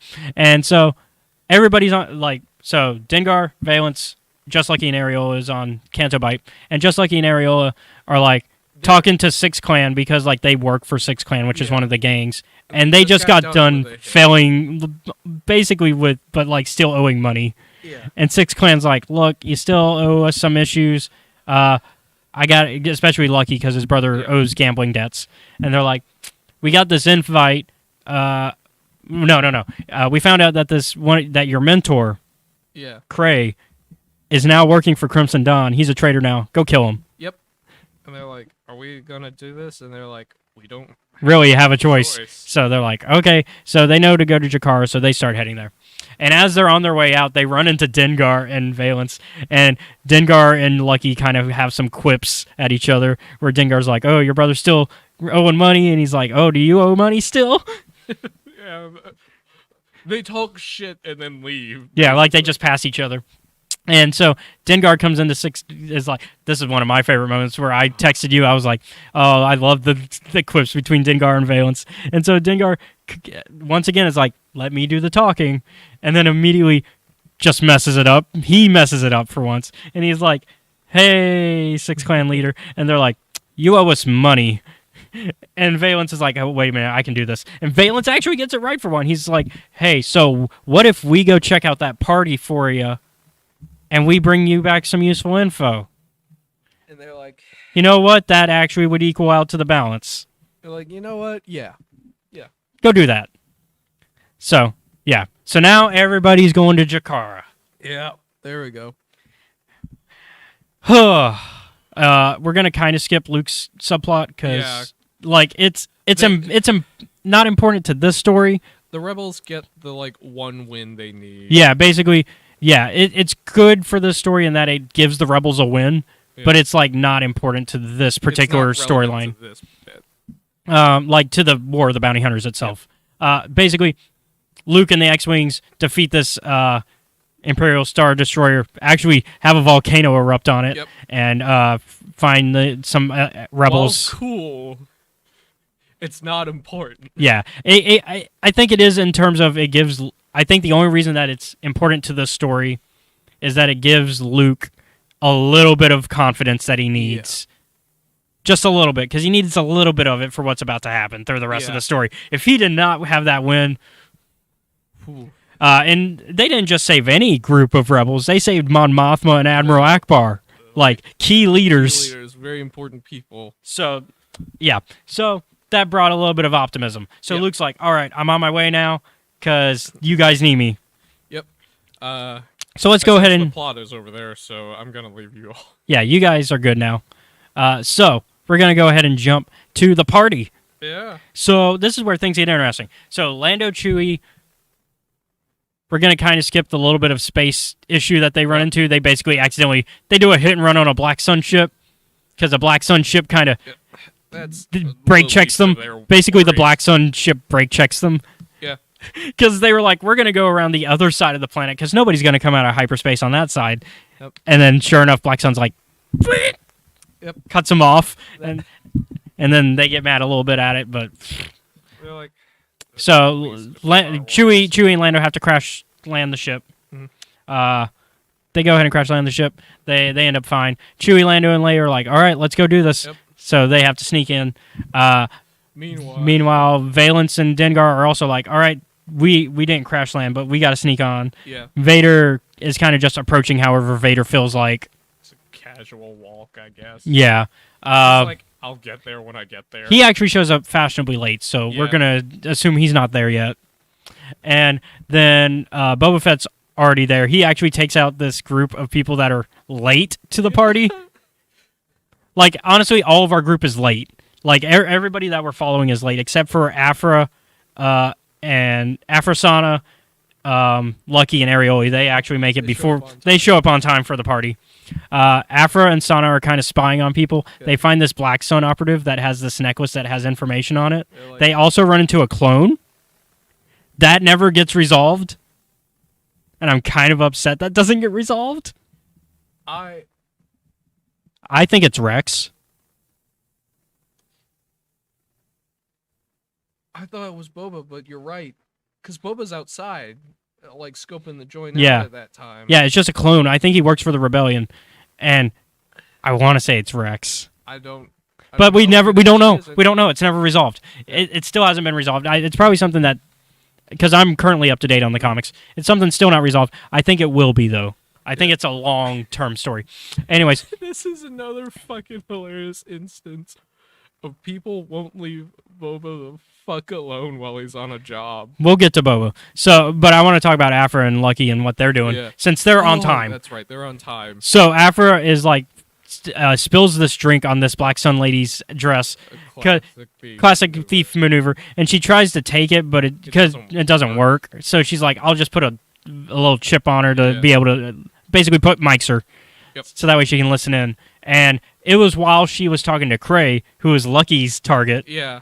And so things like happen and they go. And basically, they separate because Lucky, Afra and Sana basically go to have drinks and watch, and they're like, "This is a who's who of like criminal underworld, and also a who's who of people that hate Han Solo and me." Yep. And they're like, "We better not start a fight in here." Yep. And then, meanwhile, backstage, so Lucky and Arioli follow Cray to the backstage where Cray's like, surprise, motherfuckers, I tricked you. And he starts... I knew you were here. Yeah, and so they start fighting. And Cray's not trying to kill them. He's like... He is, however, beating the shit out of them. Yeah. And Cray's like, hey, I want you guys to join Crimson Dawn. As a matter of fact, he's giving them a lecture as he's... Yeah, he's like, you guys you need to work on your fighting together. Like, you guys are not... And he's like... You have great combat abilities, but they'd be better if you did it together. He's like, a sniper rifle's a good choice, Lucky, but not while you're indoors. Bam! Yeah, not in close combat. And meanwhile, he's got, like, one of the electro staffs that's similar to what the Magna Guards have. Yeah. And so, he's just beating their asses while going like, hey, join me. Also... fight better. And so, yeah, eventually they lose and he captures them, and like they get arrested. They basically get taken to the cells. Meanwhile, no, Deathstick fucking Oh yeah, Deathstick comes in shows up and again. yeah, and that's why they lose. And this time, I think she hits. It's either Lucky or Ariel. I think it's Ariel. With like a Ari tends to get hit on a bit. dart, and she's like, I wouldn't move if I were you. Yeah, because it's got a poison on it that will kill you in 10 minutes. And I've got the antidote, so yeah. So they get caught, they get put into the cells, they wake up. We'll come back to that. So anyways, I guess we'll go to Boba and the rebels kind of sneaking in. So Boba on his way in kills these people that are late. Yeah. Like they're like, man, we're small timers, but this is our chance to be in the big leagues. Let's go. We're already late. Hurry up. And Boba Fett's like, hey, I need your outfits. Or your invite. I need your invite. And he kills them. Is this before or after his... It's before. It's before. I know what you're about to ask. So, yeah. So he gets the invite, and then immediately Bosk shows up and is like, hey, I want that bounty on you. And so Boba Fett's like, God damn it. Like, this is the 7th one in, like, the past week. He's like, listen, man, we're professionals. Do we have to do this right now? And I assume, like, only, like, 3 to 4 days have passed since, like, the arena. He's like... Because we can add at least 2 days from the Dengar and Valence going to Canobite, and then we could probably add a day on top of that of getting to Jakara. Yeah. So probably about 3 to 4 days. Yeah, but like within a week. Yeah, and so like, and then like Boba's like, I'm just not having this, and he blows up Bosk's legs, and then ties him up to a glacier, and one of the best lines, Bosk is like, I'm cold-blooded. You're really gonna leave me out here like this? And Boba's like, I'm cold-blooded too. And then just leaves. Like he's willing for Bosk to just die there. He's like, once again, don't fucking bother him while he's on the clock. Yeah. Like, Boba Fett doesn't... Because we were having this discussion off camera with somebody else. Boba doesn't have a high kill count, but he's still a threat. The thing is, the way that I see it is the way that... It's very much like... Also, technically, bounty hunters aren't supposed to kill other guild member bounty hunters. Unless, in this case, they've got a bounty on their head. Because I guess it's okay if they got a bounty on their head, because Boba Fett's fair game, apparently, even though he's a guild member. But yeah. Wait, does that mean when a bounty is put on another bounty hunter, their, like, guild status is revoked? I guess so. And then I guess it gets reapplied once, like, if they survive the bounty and, like, it gets removed. Which, Bosk has also had a similar situation happen. So. But, anyways, you were going to say your thoughts on Boba Fett. Basically, it isn't that, like, Boba Fett's not, I don't think he's, like, actively malicious to people. But from what I've seen, it's like everybody keeps picking fights with him when he's on the clock. So all of the like fights he is in, he's like, I don't have the time to waste. So they're like vicious, efficient. And Boba Fett's been brutal in the Bounty Hunter comics recently, but it doesn't appear in this one as much. But it's also like he's only brutal when he has to be, if it's a job. If it's a bounty, he will do what he has to for the job. Yeah. He's like, everyone just let me get the damn slab already. So anyways, so he goes ahead and starts sneaking in. At this point, the rebels are inside, and at this point Kira shows up. The big grand presentation. I was like, which made more sense once you watched Solo, I guess, because you said now you've watched Solo. My initial thoughts were like, because you hadn't watched Solo at first when you saw her. When I first saw this, I was like, given the nature of everything that's going on and the little snippets we've seen, I'm like, that's an ex-girlfriend if I ever saw one. And sure enough, they explain that later. Yeah. So even if you hadn't watched Solo, they explain it. Yep. But you would then watch Solo a little bit after that which point. Confirmed it. Yeah. And now you've seen the way that she's kind of not been a great girlfriend either. And it kind of sets herself up to be in charge of Crimson Dawn. Because, spoilers for Solo, which we're going to get to anyways, eventually. Darth Maul is the head of Crimson Dawn when we leave him off in Solo. Obviously, he dies later on in between events. And so Kira, I guess, took the place and was like, I'm going to silently build it up. Yep. So that everyone is here now except for Vader and Luke. And Luke. Yes, Luke shows up extra late. And Valence and Dengar. And Valence and Dengar are like outside. And oh yeah, because they fight No, they don't run into Boba Fett yet. They fight him later. They're not on planet yet. Yeah. So yeah. So it's like time for the grand show. Yeah. And so like all these people. Although I said I was going to give them to all of you, I'm actually auctioning them off to the highest bidder. Yep. And oh boy. Oh. So they start at 100,000. And so they built. So there's a few people that get involved. Like it's mostly Jabba, and so like Jabba does like 250, and then eventually like some other people join in. Like Black Sun tries, the Pikes try. Like everybody tries. Even people who are like, because there's one lady who tries, and then her partner's like, we don't got the money for that, and she's like, I don't think we're gonna win. I just want to be a part of this. Yeah. And it gets to the point, and that makes sense. That makes sense because this is the biggest event, like for anybody here, and even the Empire tries because Sly Moore's there, along with General, I forget his name, but anyways, this general guy's there, and so the two and Sly tries, and then Jabba starts. Jabba's like, you know what? No, this is mine. And 1 million. No, hold on. We don't get there yet. No. Because something else happens. Meanwhile, in the background, Boba Fett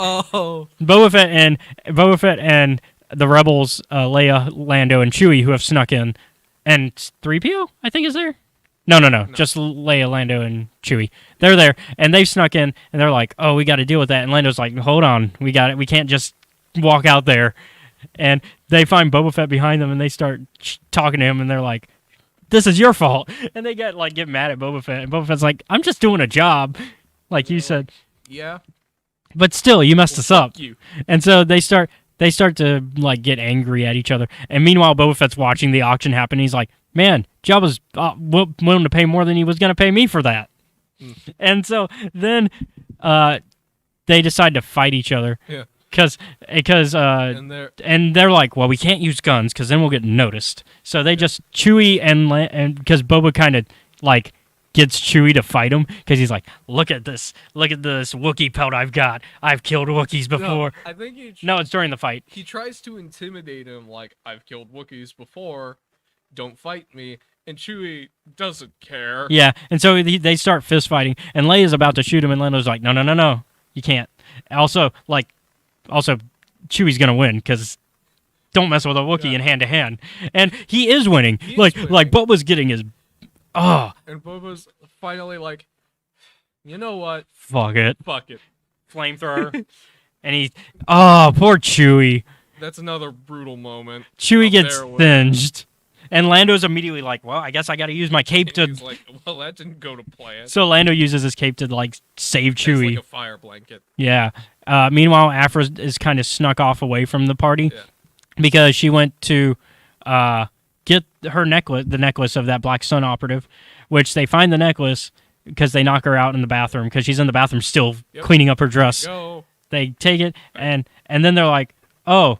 Also, Afra's like, while we're here, there could be more cool artifacts that we could find. And Sana's like, no, don't do this to me. You always cause trouble by doing this type of stuff. And Afra's like, come on, it'd be worth it. And she's like, fine, but if we almost die, this is on. I think they go back to the party for a little bit. Yeah, they go to the party a little bit, but they make their way through the party just to really get to the. Oh yeah, they go back to the party. There's something big that has to happen. So, as they make it back to the party, turns out Baku is like, no. I wanna be a big player in this game. So, and apparently he was told by Vader to go ahead and do this. Yep. And Baku's like, at first was like, I don't want to do this, but at the same time, I want to be a big player. So yeah, I'll do it. So he starts to bid against Jabba. Jabba and him bid for like 2 or 3. Yeah, and then Jabba's just like, 1,000,000 credits. And Kira's like, 1,000,000 credits? That sounds nice. That is a lot of money for one man. And the consensus between everybody there is like, we cannot tell Han. Yeah, everybody's like Lando's like, man, if Han ever heard about this, he's never gonna let it go. So we're not gonna tell him. Yeah. And so, as the auction ends, because Kira's like, all right, 1,000,000 to Jabba, Vader comes in. Crashes the party. And he's like, nope, it's mine. And this fucking causes Afro to go into PTSD mode. to have a fucking full-on like Panic attack. Because she's betrayed Vader a couple times. And in one of those, she left him for dead. Yeah. And she's like, he's here. I'm fucked. Yeah, because the last time when she left him for dead, Vader was like, if I find you again, I'm gonna kill you and make you suffer. Yeah. And so Sana's like, come on. Like Sana's like pulling her to get away. And so they go ahead. Fortunately, nobody notices. Yeah, like there's just too much going on. Yeah. Like the Emperor's like right-hand man just walked in and is like, it's mine. The Empire owns it. And like basically there's this big show of force that basically the Hutts. Baku tries to argue against this because he's like, hey, we're supposed to be friendly, the Hutts and the Empire. Why are you undercutting the Hutts? And Vader's just like, because the Empire owns all of you. They're like, because we don't actually need you. We own you. It helps to have you, but we don't need you. Yeah, and so we own you. You just do what we say. And Jabba's fine with this. Jabba's like, yeah, go ahead, take him. And Jabba's like, all right, off to Tatooine. Bye. And Baku's like, what? And so, yeah. None of this makes any sense. So yeah. Because Jabba is like, I'm not gonna fucking fight the Empire. So Vader approaches, and Kira's like, well, no, I don't know how I feel about this because you just undercut like my big sale. Are you gonna pay me the 1,000,000? Are you gonna? No. So she's like, well, I guess if we're gonna do this, so she takes off like her cape outfit and is like in this battle outfit ready to go, pulls out these laser swords that aren't quite lightsabers but they're like vibro swords almost, ready to go. And so she starts duel fighting against Vader, and Vader's like, I recognize your technique, I wonder who taught you, because she's using Maul Sith techniques along with like Terakasi, which is like a combat form that she knows, which Vader's impressed. He's like, oh, Terakasi, that's impressive. But you still don't have the Force. So I win. Boom. Yeah, knocks her against Solo's carbonite. And he's like, all right, time to kill you. And that's when he senses Luke, who finally arrived. He's like, get down here now. And so this distraction of Luke, him sensing Luke, Kira runs off. Yeah, she's like, all right, I've moved my board, time to run. Yep. And on top of that, Luke had to fight his way through. Yeah. He tricked other cartels, other underworld cartels to fight against the Empire for him while he flew past this starship that was in the way. And so Vader is informed of this, and he's like, oh, hook up a connection to me and the pilot, but just between us. Yep. Although I guess Ochi snuck in because Ochi heard the conversation. So Vader is like, hey, come fight me or I'm going to kill Solo. And he has his lightsaber ready to just cut down through the carbonite, which I imagine a lightsaber could go through that. So yeah, I would imagine Han would be dead. Yep. And so Luke's like, well, why don't you just come up here? Come on, come get me. It's me you want. Because, meanwhile, Leia is like, you need to distract Luke. You need to distract him, Luke. You need to distract Vader. We can't get Han if Vader is there, because Lando's like, yeah, didn't you see what just happened to Kira?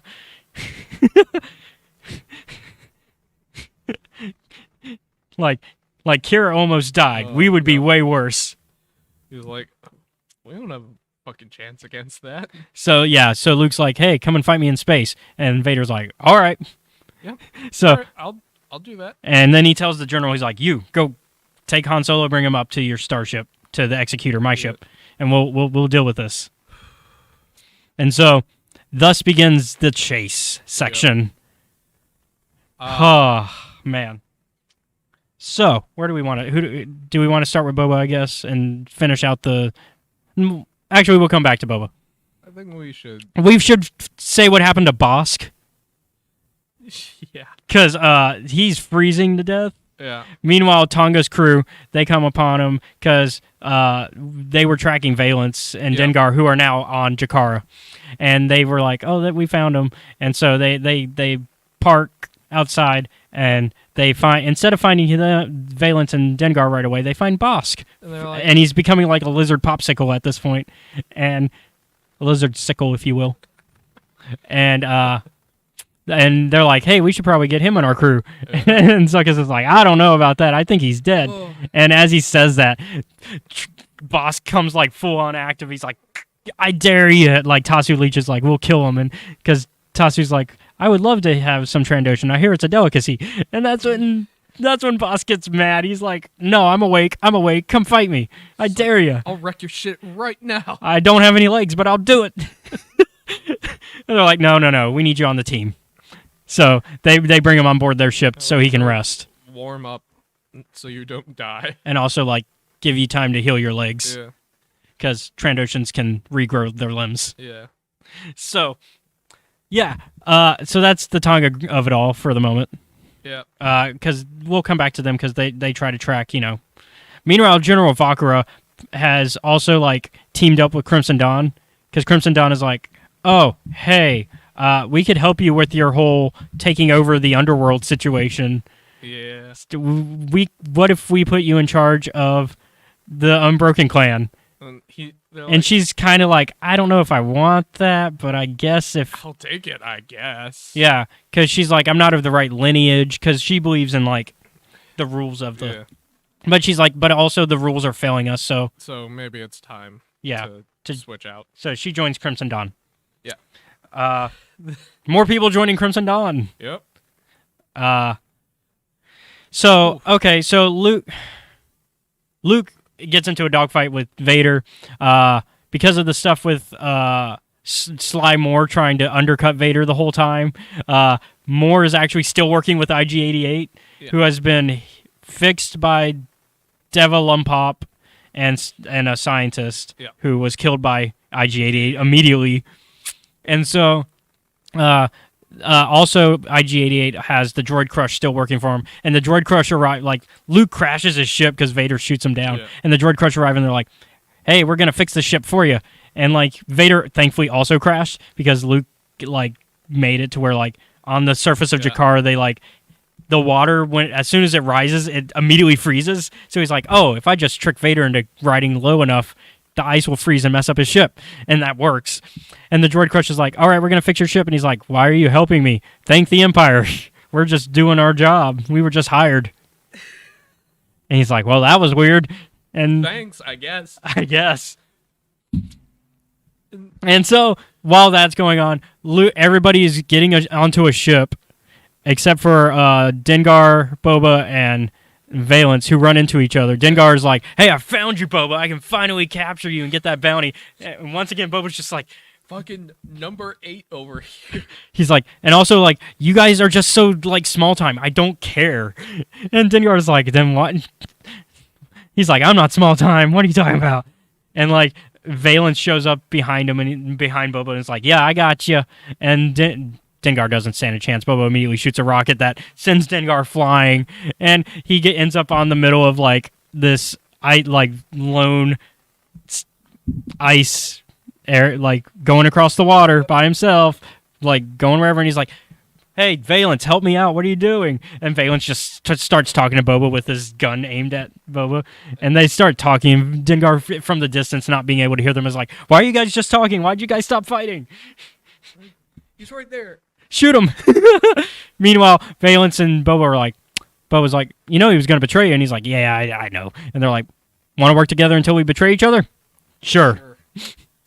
So, because Valence is like, I'm just after Solo, and I want to bring him back to his people. And Boba's like, well, he's currently flying away. You kind of let him get away further. So, because Boba was like right on their tail until that happened. Because he was like, I'm about to shoot this down. He was going to shoot the Imperial shuttle down that's taking Han away, but then that happened. So he's like, we'll have to ride Slave One together and deal with it. So they're on the ship. Lando, Leia, and Chewie are back on the Millennium Falcon. They managed to bring it up. And, so everybody's chasing everybody. Millennium Falcon's a little bit ahead. Firefight going on. Yeah, because Baku decided, no, the Hutts, we want our prize. Yeah. So, like, he convinced the rest of the Hutt Council to be like, yeah, we're just gonna take Han back. He mainly does this. We'll reveal why he does this later. But yeah, so he gets into a fight with them, and then like so Lobot, Lando's friend and companion, who is a cyborg and has like cybernetics implants, he manages to use his implants to stop the Imperial shuttle and kind of shut it down, because the implants he uses are Imperial, because he was ex-Imperial. And so the shuttle is paused. So it's just drifting in space slowly, where the Millennium Falcon is able to catch up. Unfortunately, Boba Fett also catches up, and he's about to shoot down the Falcon when Valence is like, no. I'm bringing them back to that ship. Do not shoot that down. And he's like, fine, I'll just use one of my bombs, and I'll put it at like 20% that way. And it's the bomb from episode 2, the little... And so he puts... And that shuts down the Falcon. That shuts down a lot of ships, actually. Yeah, it shuts down a lot of ships, but mainly the Falcon. Because the Falcon is... Because Han just keeps it in disrepair. Something Lando's like, Han just made a mess of my ship. He's like, there's so many wires I have to fix. And so... I know, I'm sorry. Yeah. So they try to fix that. And so Lando... On top of that... Meanwhile, Lando has also been betraying the rebels a little bit, because there was that droid that we mentioned earlier that created the new code for the rebels. He dropped that off for the Hutts to pick up. Yep. Which is a bad thing for Lando as well, because he realized that robot could also fix Lobot, who also his cybernetics, have kind of messed up Lobot's brain a little. So, yeah. And we assume that droid has already been picked up by now by Jabba, because we got to assume that Jabba picked it up when he left. Yep. So Lando is like, okay, well, I guess I'll fix the Falcon, because I know the Falcon the best, and we can like fix these systems that... Basically, the system does this little reset where it has like a minor like heat explosion every few... Yep. That if somebody's in there, they could die during the explosion. But if we're quick, we could fix this. Yep. And so, because... The Falcon also has his old friend Robot in it. Yeah. L3. He's talking to L3 while fixing it. Did you already watch Solo by this point? Yeah. Okay, so this one was a little bit more... You felt the connection when this happened. Wait. Nope, I got that wrong. Oh, you had not watched Solo yet? I had not. Okay. So that was interesting to have to see as well. I was like... Out of context. Because he referenced this robot in there. I'm like, did you put Siri in your ship? Essentially. Except if Siri had more attitude. And was, all about droid rights.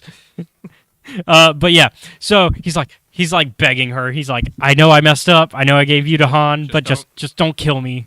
I'd get it if you did, but just don't. And so manages to fix it just in time.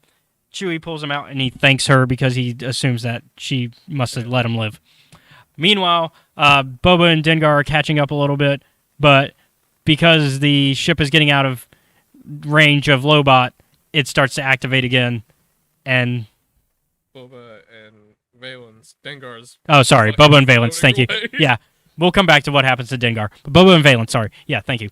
But yeah, but unfortunately the Imperial shuttle is back online, so it starts to fly away. It makes it to the Executor.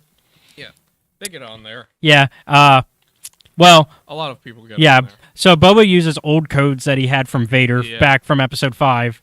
They're like, and he's like... They're old, but they check out. Yeah, and they're like, okay, let him on. So Slave One gets on.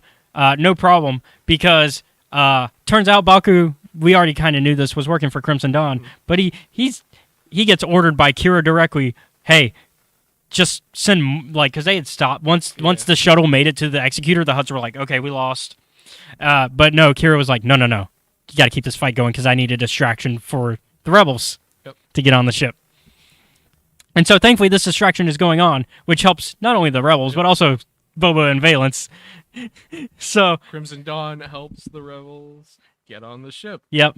And in fact, there's an Imperial officer that greets them and is like, the Dawn. Yeah, she's just Thank like, the Dawn. Yeah, thank the Dawn. You're I work for Crimson Dawn as well. Get in. Welcome aboard the Executor, essentially. They're like, damn. Meanwhile, Ochi is fighting Sly Moore down on the planet. Yeah. And more. And Sly Moore and Ochi are having this, like, you should work with this. And he's like, I'm not going to do that. Yeah. And that's sort of the debate that's going on. Yeah, because Sly, kill each other. like, Sly's like, I work for the Emperor. By the way, it's not a one-on-one fight. He's killed, like, 20 other people while he's down there. Yeah. And, like, so, like, and they're fighting, and, like, the argument is, Sly's like, well, you should probably get Han Solo, stop these Hutts from doing it.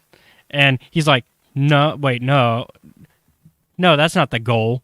The goal is, because he's like, you should call Vader away from Luke to deal with Han Solo. He's like, no. The goal is to get Luke, so why would I call my master Why would I do that thing that he told me to not Why do? would I tell him to get Han when the goal is Luke?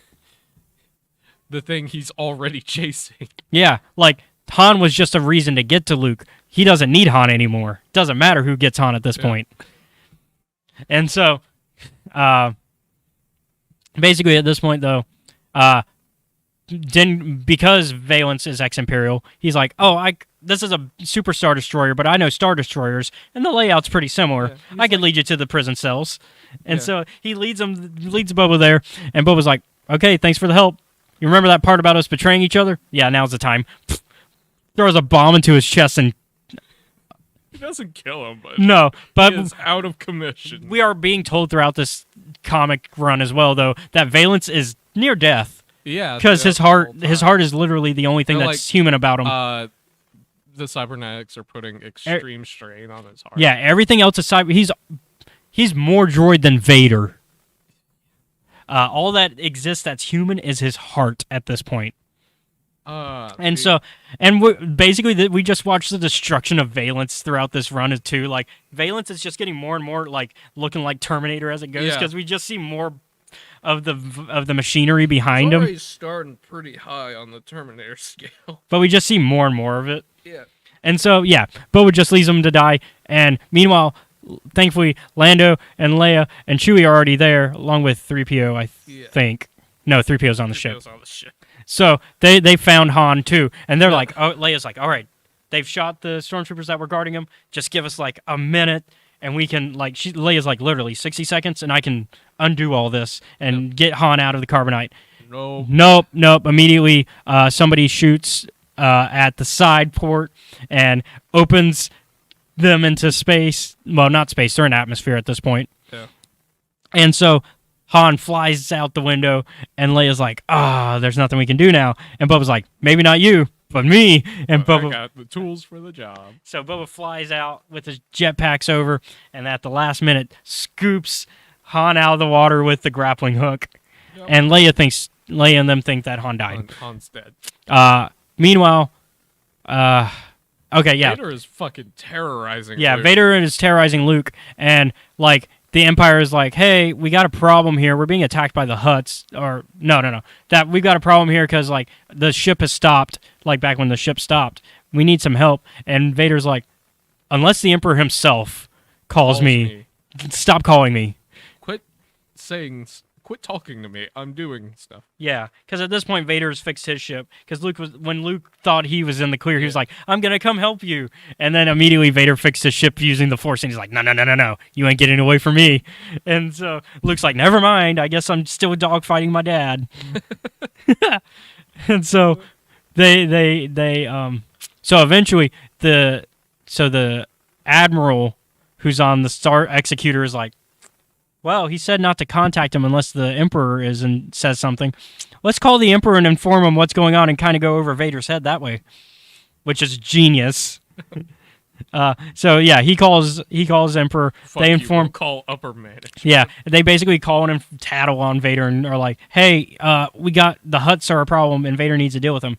And so they're like, Emperor, like they call Vader back and going, "Hey, so the Emperor said to deal with them personally, not to kill them all, but just send a message that the Empire's in charge." And so we'll come back to what that message is in a bit. Yep. We're gonna go back to Jakar, the planet of Jakar, or well, specifically the Vermilion, where a lot of stuff is going on. So Death Stick finds Dengar because apparently back on Narshada, when Dengar got the invitation for this. Like I put a tracker on you. Yeah, and well, not only that, Dengar and Deathstick made a deal back on Narshada, apparently, that we don't know about yet. Yeah. We don't know the terms of this deal, but it's why Dengar was left alive at one fight, and why Deathstick kind of let them get away. And basically, Deathstick thankfully comes just in the nick of time as Dengar's about to be eaten by this giant creature that's in the ice. Yeah. Deathstick kills it with a giant gun, and so it's like, all right, you're with Deathwatch now, or not Deathwatch, Crimson Dawn. Sorry, I'm mixing my organizations, my evil organizations with D's in the name. Crimson Dawn's like, you're part of Crimson Dawn now, and he's like, okay, you saved my life, good enough for me. Yep.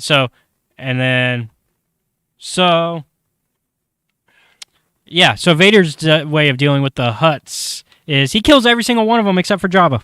Because Jabba's not there. Jabba's not there, and also Jabba wasn't involved with this, and so Jabba is now the sole leader of the Hutt cartel. Yep, just him. I mean, there's other Hutts still alive, but he's not on he's the only council member. Yeah. Let's see. Meanwhile, with Afra, Just Lucky, Areola, and Sana. Yeah, we forgot to finish their storyline. They get into a fight with Deathstick as well, because they basically they all end up in the same prison.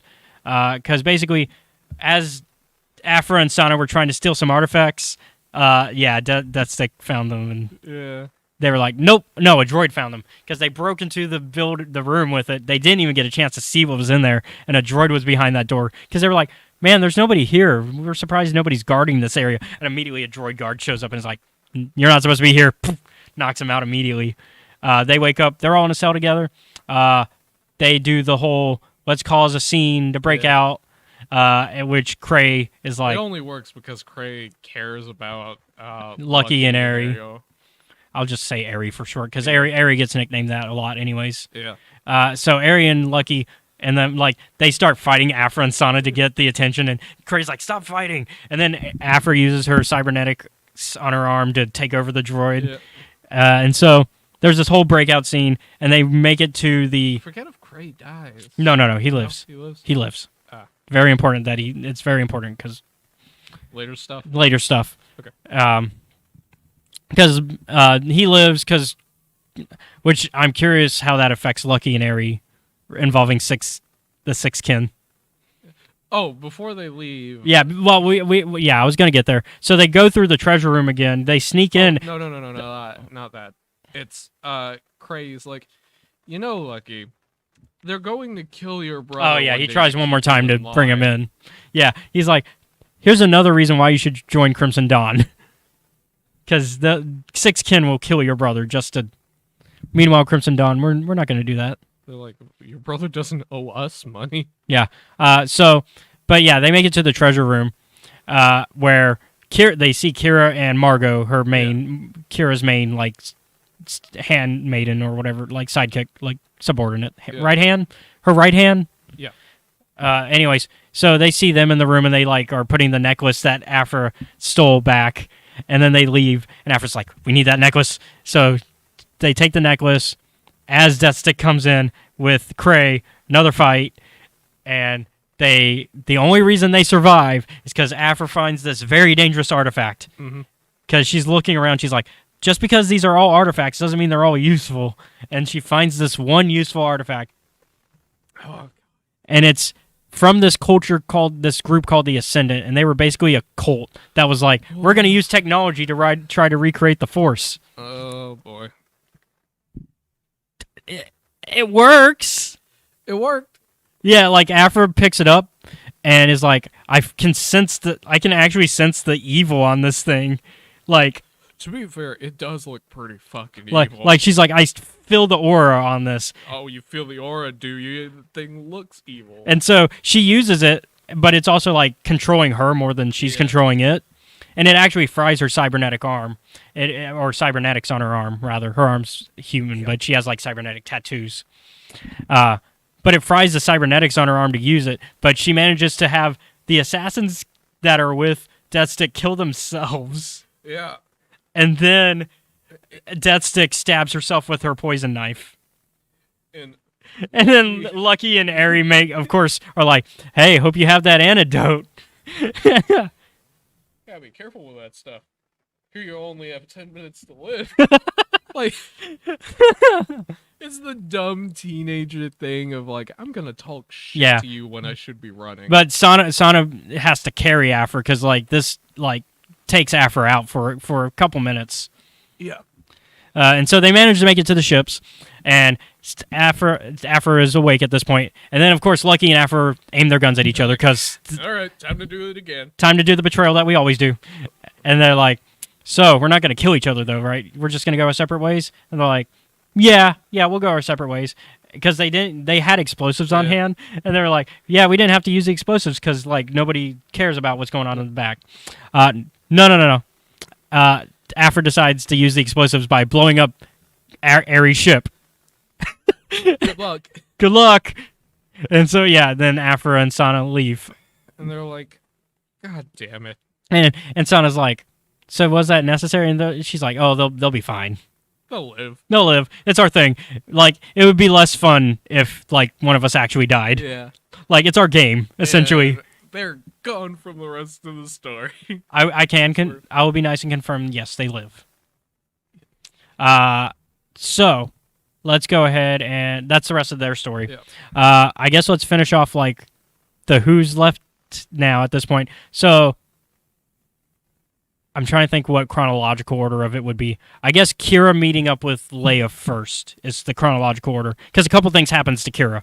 So, first off, Empire leaves, Hutts leave, everybody leaves. Everybody leaves from the big old meetup. And Millennium Falcon's leaving when they get caught in the Vermilion's tractor beam, which is Kira's ship. And Kira's like, hey, we need to talk. Yeah. And so they're like, I guess we have no choice. And so She's Lando's like, I'm gonna come unarmed. Yeah, which Lando's like, nah, that doesn't mean anything. By myself. Once again, Lando's like, that doesn't mean anything. And she's like, and you can even hold me prisoner. Like, you guys can leave with me as your prisoner. Once again, Lando's like, that also doesn't mean anything. Because Lando's like, you could kill all of us with your bare hands. So, like, he tells Leia, she wants to talk to Leia by herself. And he's like, Leia, whatever you do, don't get close combat with her. And she's like... Also, don't trust her. Yeah. So, Kira... This is very funny coming from you, Lando. Yeah, especially since we're still in the Lando is a traitor moments. Like, Lando betrayed Han, and so everybody still feels salty about that. On top of Lando, unbeknownst to them, giving away their codes now. Yeah. So... we finally learned Kira's grand scheme. So it turns out, Kira was never going to let anybody else but the rebels get Han. That was her goal. She basically just wanted to make a show of force and be like, hey, we're here. Crimson Dawn exists. And then was going to try to find a way to get Han back to Leia, because Kira loves Han still, but knows that she's bad for Han. Yeah. And she knows that Leia is good for Han. Mm-hmm. Because as a child, Han still had a soft side. Yeah. Because she tells a story about one time when Han defended another kid while they were part of the Proxima gang, which is basically like being the city slums. Basically being part of the Oliver Twist gang, essentially. Yeah. Where basically kids just don't care about each other. And so the fact that Han protected this one kid who provided nothing in return he was like... proved that Han was good. And Leia's like, I already know that Han is good. Why are you telling me this? And she's like, because that's why I wanted him to get back to you. And so she like explains like, how do you think you got on the Imperial Star Destroyer? Because one of my people were there. Why do you think there was a distraction for you to be able to even get on that Imperial Star Destroyer? Because the Hutts worked for me at the time. Yep. And she's like, I sacrificed all my resources to do that too. And then Leia's like, well, it doesn't matter because Han is dead. And Kira's like, no, Boba Fett grabbed him. You're going to find out anyways soon because it's going to spread. The news is going to spread. But Boba brought him to Jabba because by this point, Boba has delivered. Yeah. He does want his fucking money. Though. Yeah. And Jabba, of course, is like, yeah, you can have your money, and I even took the bounty off your head already. Yep. So I guess he got his license back. Yeah. Which is good, because how else is he going to get paid? I think you have to be a guild member to get paid, too. So, it's good. Yeah. No, well, in the big one, the big bounties. Because there's an episode of Mandalorian that deals with somebody that's not in the guild, and they have to do a bounty to prove that they can be in the guild. Anyways, so Chewie, of course, walks in as Kira gives this good news that Han is alive, and Chewie's really happy about that. Yeah. And Leia's like, okay, there's still some hope. Because Leia's going through this whole hope, no hope, hope, no hope cycle. And she's like, okay, there's hope. We'll save Han later. Because Kira's like, I'll provide all my resources to help you when you decide to do it. And Leia's like, well, we'll do it later. Now the question is, do we bring you in for a tribunal? And Kira's like, I'm more useful to you out there than in here. Which I think is true. I think that's true. You also, before we started the show, asked me a question. Yeah, so the question now, I guess it now comes up. Do you believe that Kira actually always intended to do what she claimed to Leia? Or was this her trying to make an argument to get Leia on her side? Which Leia calls out that. She asks if that's that. And Kira kind of avoids the question? I think she actually does. Like but she doesn't want to say it in front of Leia because she's also like, you're also one of the like bigwigs of the Rebel Alliance, and if I give you that information, despite the fact that... Yeah, because to Kira, information is power, as well as like Kira's whole thing is, I'm doing this because it helps me, which is why I'm unhealthy for Han. You're doing this because you actually care about others, and that's why you're good for Han. Yeah.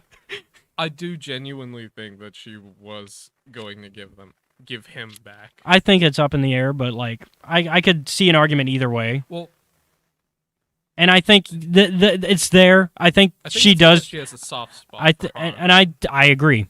I think she does care about Han. So there's that. All right. So Leia decides to let her go because Leia's like, "You're right. You're better off out there for me than you are here." Apparently, Kira immediately gets caught by bounty hunters, like a little bit after this. Because let's jump to the Vader stuff. So Vader, having kind of failed, but also like succeeded, because he like once again succeeded at failing. But he comes back like ready to kill. Like they've arrested more, and and so like is like and. The administrator's like, not the administrator, the vizier is like, why is Moore in handcuffs? And they're like, because they're a traitor to the Empire. And so like they get a call from the Emperor as Vader is like choking her, ready to like just kill her. Yeah. And the Emperor's like, good, you're back to your usual self again. Full power. Yeah. And then like Vader's like, I drop you because I don't care anymore. Yeah. And he's like, what do you wish, my master? And so he's like, good, we're back on the correct terms. I'm the master, you're the apprentice, you're at full power again. I need you to track down all these Crimson Dawn people. Yeah, I need you to root them out. Because they are a problem. They're in the Empire, obviously, because how else did they get all this information? Yep. Also, we're skipping a little bit. We need to go back to the fight on the Executor, because we got to talk about what happened to Valence. Oh, yeah. So Valence woke up after getting exploded, and he's like, I got to make my way off the Executor before it explodes, before like I die. Because he also gets a call from Tonga, who's like, hey, we're here to rescue you. Yeah. Get to the ship. And so like they're trying to fly into the hangar, and he's like making his way there. He runs into this Imperial like cadet, and he's like, the cadet's like, all my other friends have been killed thanks to the Hutts, you Hutt scum. And he's like, you've never seen a hut before, have you? Also, I'm not part of the huts. Like, and he woke up like being surrounded also by stormtroopers. Like he's And basically going through a Yakuza level to get to the end. It's basically like the raid. Basically, yeah, actually. And so, like, he's just beating up everybody as he's going through this, except for the cadet. And he's like, look, you don't know what you're fighting for. How young are you? And he's like, old enough to be part of the Empire and fight for my people. And he's like, you're young. You're young. Get out of here. And unfortunately, in the main, like, command area, they see on the cameras him there. And they're like, oh, well, who else is there? And they're like, just some Imperial cadet. They're like, okay, space it.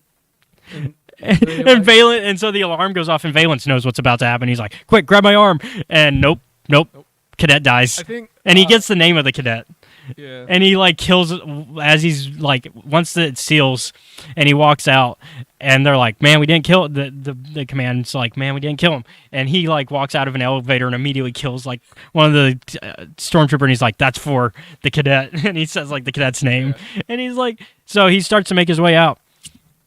And he's being still chased by stormtroopers, and he manages to get a one on a jetpack. He's like, makes it to the hangar. He's like, don't fly into the hangar. And they're like, how else are we supposed to get you in the ship? He's like, I'll come to you. And he sees this stormtrooper with a jetpack. He jumps up, like kind of uses a, he like pulls one close to him, gets the jetpack. And the stormtrooper's like, let me go. And he's like, fine, here you go. And stormtrooper falls as he puts on the jetpack, flies out the hangar into space, which I guess that's the benefits of being a cyborg. So close. He comes so close. So Zuckuss reaches out, and he's like, come friend Valence. And because, he does the friend Valence, and, he does the friends whenever they're talking about friends. And they're like this close, and then immediately he gets Valence's arm. Unfortunately, Vader's there to pull him in, and so the rest of Valence goes into the executor. We'll say what happened to him after that. But yeah, he knocks out. He goes black after that. Zuckuss. Oh my god, that line. They're like, Zuckuss has friend Valence's arm. Yeah, because Tonga's like, do you have him? And he's like, Zuckuss has part of friend Valence.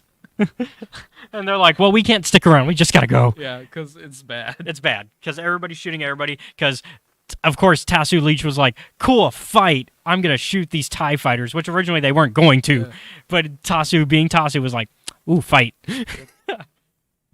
And so, yeah. So they leave. Now let's go back to Kira being captured by bounty hunters. Because now we've kind of set that up. Because, so Vader's like, hey, Ochi, I need you to go, like, into the underworld, get all the people that you can to work for us, because you're part of the Assassins Guild. And he's like, yeah, I'm like, I know a lot of Master Assassins. We can make this happen. So he makes it happen for himself, because it turns out that when he fought those Crimson Dawn people earlier, I guess he came to an arrangement, because he kills the bounty hunt, the assassins that captured Kira and frees Kira, and is part of the Dawn. Yeah. So that was. I didn't think that he joined up with them later. I thought that you think he was. Worked. I don't know. See, that's where it's unclear. Because they don't tell us. They don't tell us. I want to imagine it was after the fight, because he fights the 20 Crimson Dawn people that when they're interrogating them and find out that Baku's working for Crimson Dawn. I want to say it's after that. Yeah, but I don't think Kira would fucking tell him that. Yeah. I don't know. Because that's when they're arguing to Ochi. They're like, hey, you should join us because like we're stronger together. Like, which is a common theme in this storyline for the Vader stuff anyways. Because like Sly Moore is like, we're stronger together. Crimson Dawn is like, we're stronger together. Which is why I have a theory. Sly Moore is going to join Crimson Dawn. Maybe. Maybe not. Who knows? Because they have similar objectives. And similar reasons behind those objectives. But yeah, anyways, so we learn basically everybody that's important, that's part of the Dawn. We learn that the Knights of Ren from the sequel films are part of the Dawn. We learn that there's some Black Sun. In fact, the the reason that Afra does make it back with that to tag with that necklace, and it turns out that because she had to manually hack it since her cybernetic tattoos weren't It's working. got like a list of names. And it turns out it has a list of names of everybody who works for Crimson Dawn that's like spying. Yeah. Which there's a side story where we learn about the bounty hunter Bosch. Yeah. Who's the one that Leia pretends to be in episode 6. It turns out that they got a job from Crimson Dawn along with his people. I feel bad for his people. Yeah. Like 2 of them died on that mission. Basically, they got hired by Crimson Dawn to kill the tags. Turns out one of the tags was behind it. Lady Tag, though, is like, this is an opportunity for me. So she kills that, lets all the other tags basically die, and is like, I'm in charge now completely. Don't have to deal with a board. Yep. And also, I'll have you guys go back to your people as long as you give me all the information you have on Crimson Dawn. And they're like, sounds good. It's a pretty good deal. Because they're basically banished from their home planet. Yeah. I do feel bad for that little gang. But yeah, so I figured it was important to kind of to briefly aside the one shot of what's going on with the tags, because Afra is like okay, because like the tags were already kind of curious about spies, which obviously there's Crimson Dawn spies and tag spies. So anyways, moving on now. So yeah, now we know everybody that's part of it. I am curious because this is part 1 of a trilogy. Yep. But we are done with Bounty Hunter. Okay, I know this went a little bit longer than we planned, but there was a lot to talk about. Yeah. How'd you feel? How'd you like it? I enjoyed it, but that was a lot of story to go through. Yeah. Where would you scale it? The whole thing. As a story, yeah. As a story. As a singular story. I'm gonna put it at I'll put it at mid-7. Yeah, I was thinking 7.5. Yeah. Like, it's good. It could be better. It could be better. But it's not terrible in any way. Yeah, it's fine. So, yeah. I know that usually when I say it's fine, I'm genuinely mean that. Yeah. No, like, yeah. Yeah. All right. So let's we're finally going back on track to chronological order. Yep. We're going to Light of the Jedi next. So we're back in the High Republic era. And so that's next time. I guess we're just going to run through this quick. So thank you guys for watching. Be sure to like and subscribe to the channel if you're on YouTube. If you're watching us on Twitch, follow and subscribe. If you are on Twitch, you can watch the VOD as well as any other content that we have on youtube.com/Escape Reality Films. If you are watching us on YouTube, you can watch us live at Twitch along with other stuff that we do on Twitch at twitch.tv/CJ Star Wars 94. Once again, I'd like to thank Gamers and Geeks for giving us this area that we can film. Yeah. They were really nice to us today. And you can, if you're in the Mobile, Alabama area, come check them out. They're a gaming store. You can get your Magic the Gathering, D&D stuff. They also have some Star Wars tabletop stuff. Not as much, but that's because like fantasy. That's more of a supply and demand issue, not on them. That's not their fault. Yeah, and they also have an arcade in the back. So if you like classic video games, you can pay $10 for the day to play these games. Basically, you don't have to do quarters or anything. You just free play for the day. They also have Engage Gaming, which you can pay a fee for. You can pay a monthly fee actually, and you just can come in, play like Xbox, PS, PlayStation, VR. They got VR here. You can play whatever. And once again, that's like you could pay a day fee also, or you could pay for the membership. And also, I'd like to thank the Mopcast Network, who actually provided the studio itself. And I'm on their shows as well. You can watch their other podcasts at youtube.com/Mopcast Network, where you can watch the Cult Movie Cantina, where we talk about some classic cult movies. Or you could join us for My Star Wars Life, or in this case, currently Mando Mondays, where we talk about Star Wars, and in this case, Book of Boba Fett, as the episodes are coming out. And I guess that's everything. Yeah. The Patreon. That's right, the Patreon. If you want to show us some financial support, You can become a patron on our Patreon page at patreon.com/Escape Reality Films, where you can join our first tier, which allows you to be in the Discord. Seth and I are there. You can come chat nerd stuff, Star Wars, whatever, really. D&D. Yeah. And then you can also, if you choose the second tier, you get that on top of being able to watch the YouTube content a week before it's uploaded to YouTube. So there's all that for you. I think that's everything. Yeah. Today's Saturday, so Today is Saturday. so tomorrow, no podcast type thing, but I will be live on Twitch playing some Mass Effect 3 because I finished Mass Effect 2. You're starting. So we're starting Mass Effect 3 now. So we'll be starting Mass Effect 3 tomorrow, and then Monday is my D&D game, which will be live streamed on both YouTube and Twitch. So thank you guys for watching. We'll see you guys next time. You have a good one, and you're going to see me walk over to turn us off. Yep. All right. I'm not. Have a nice day.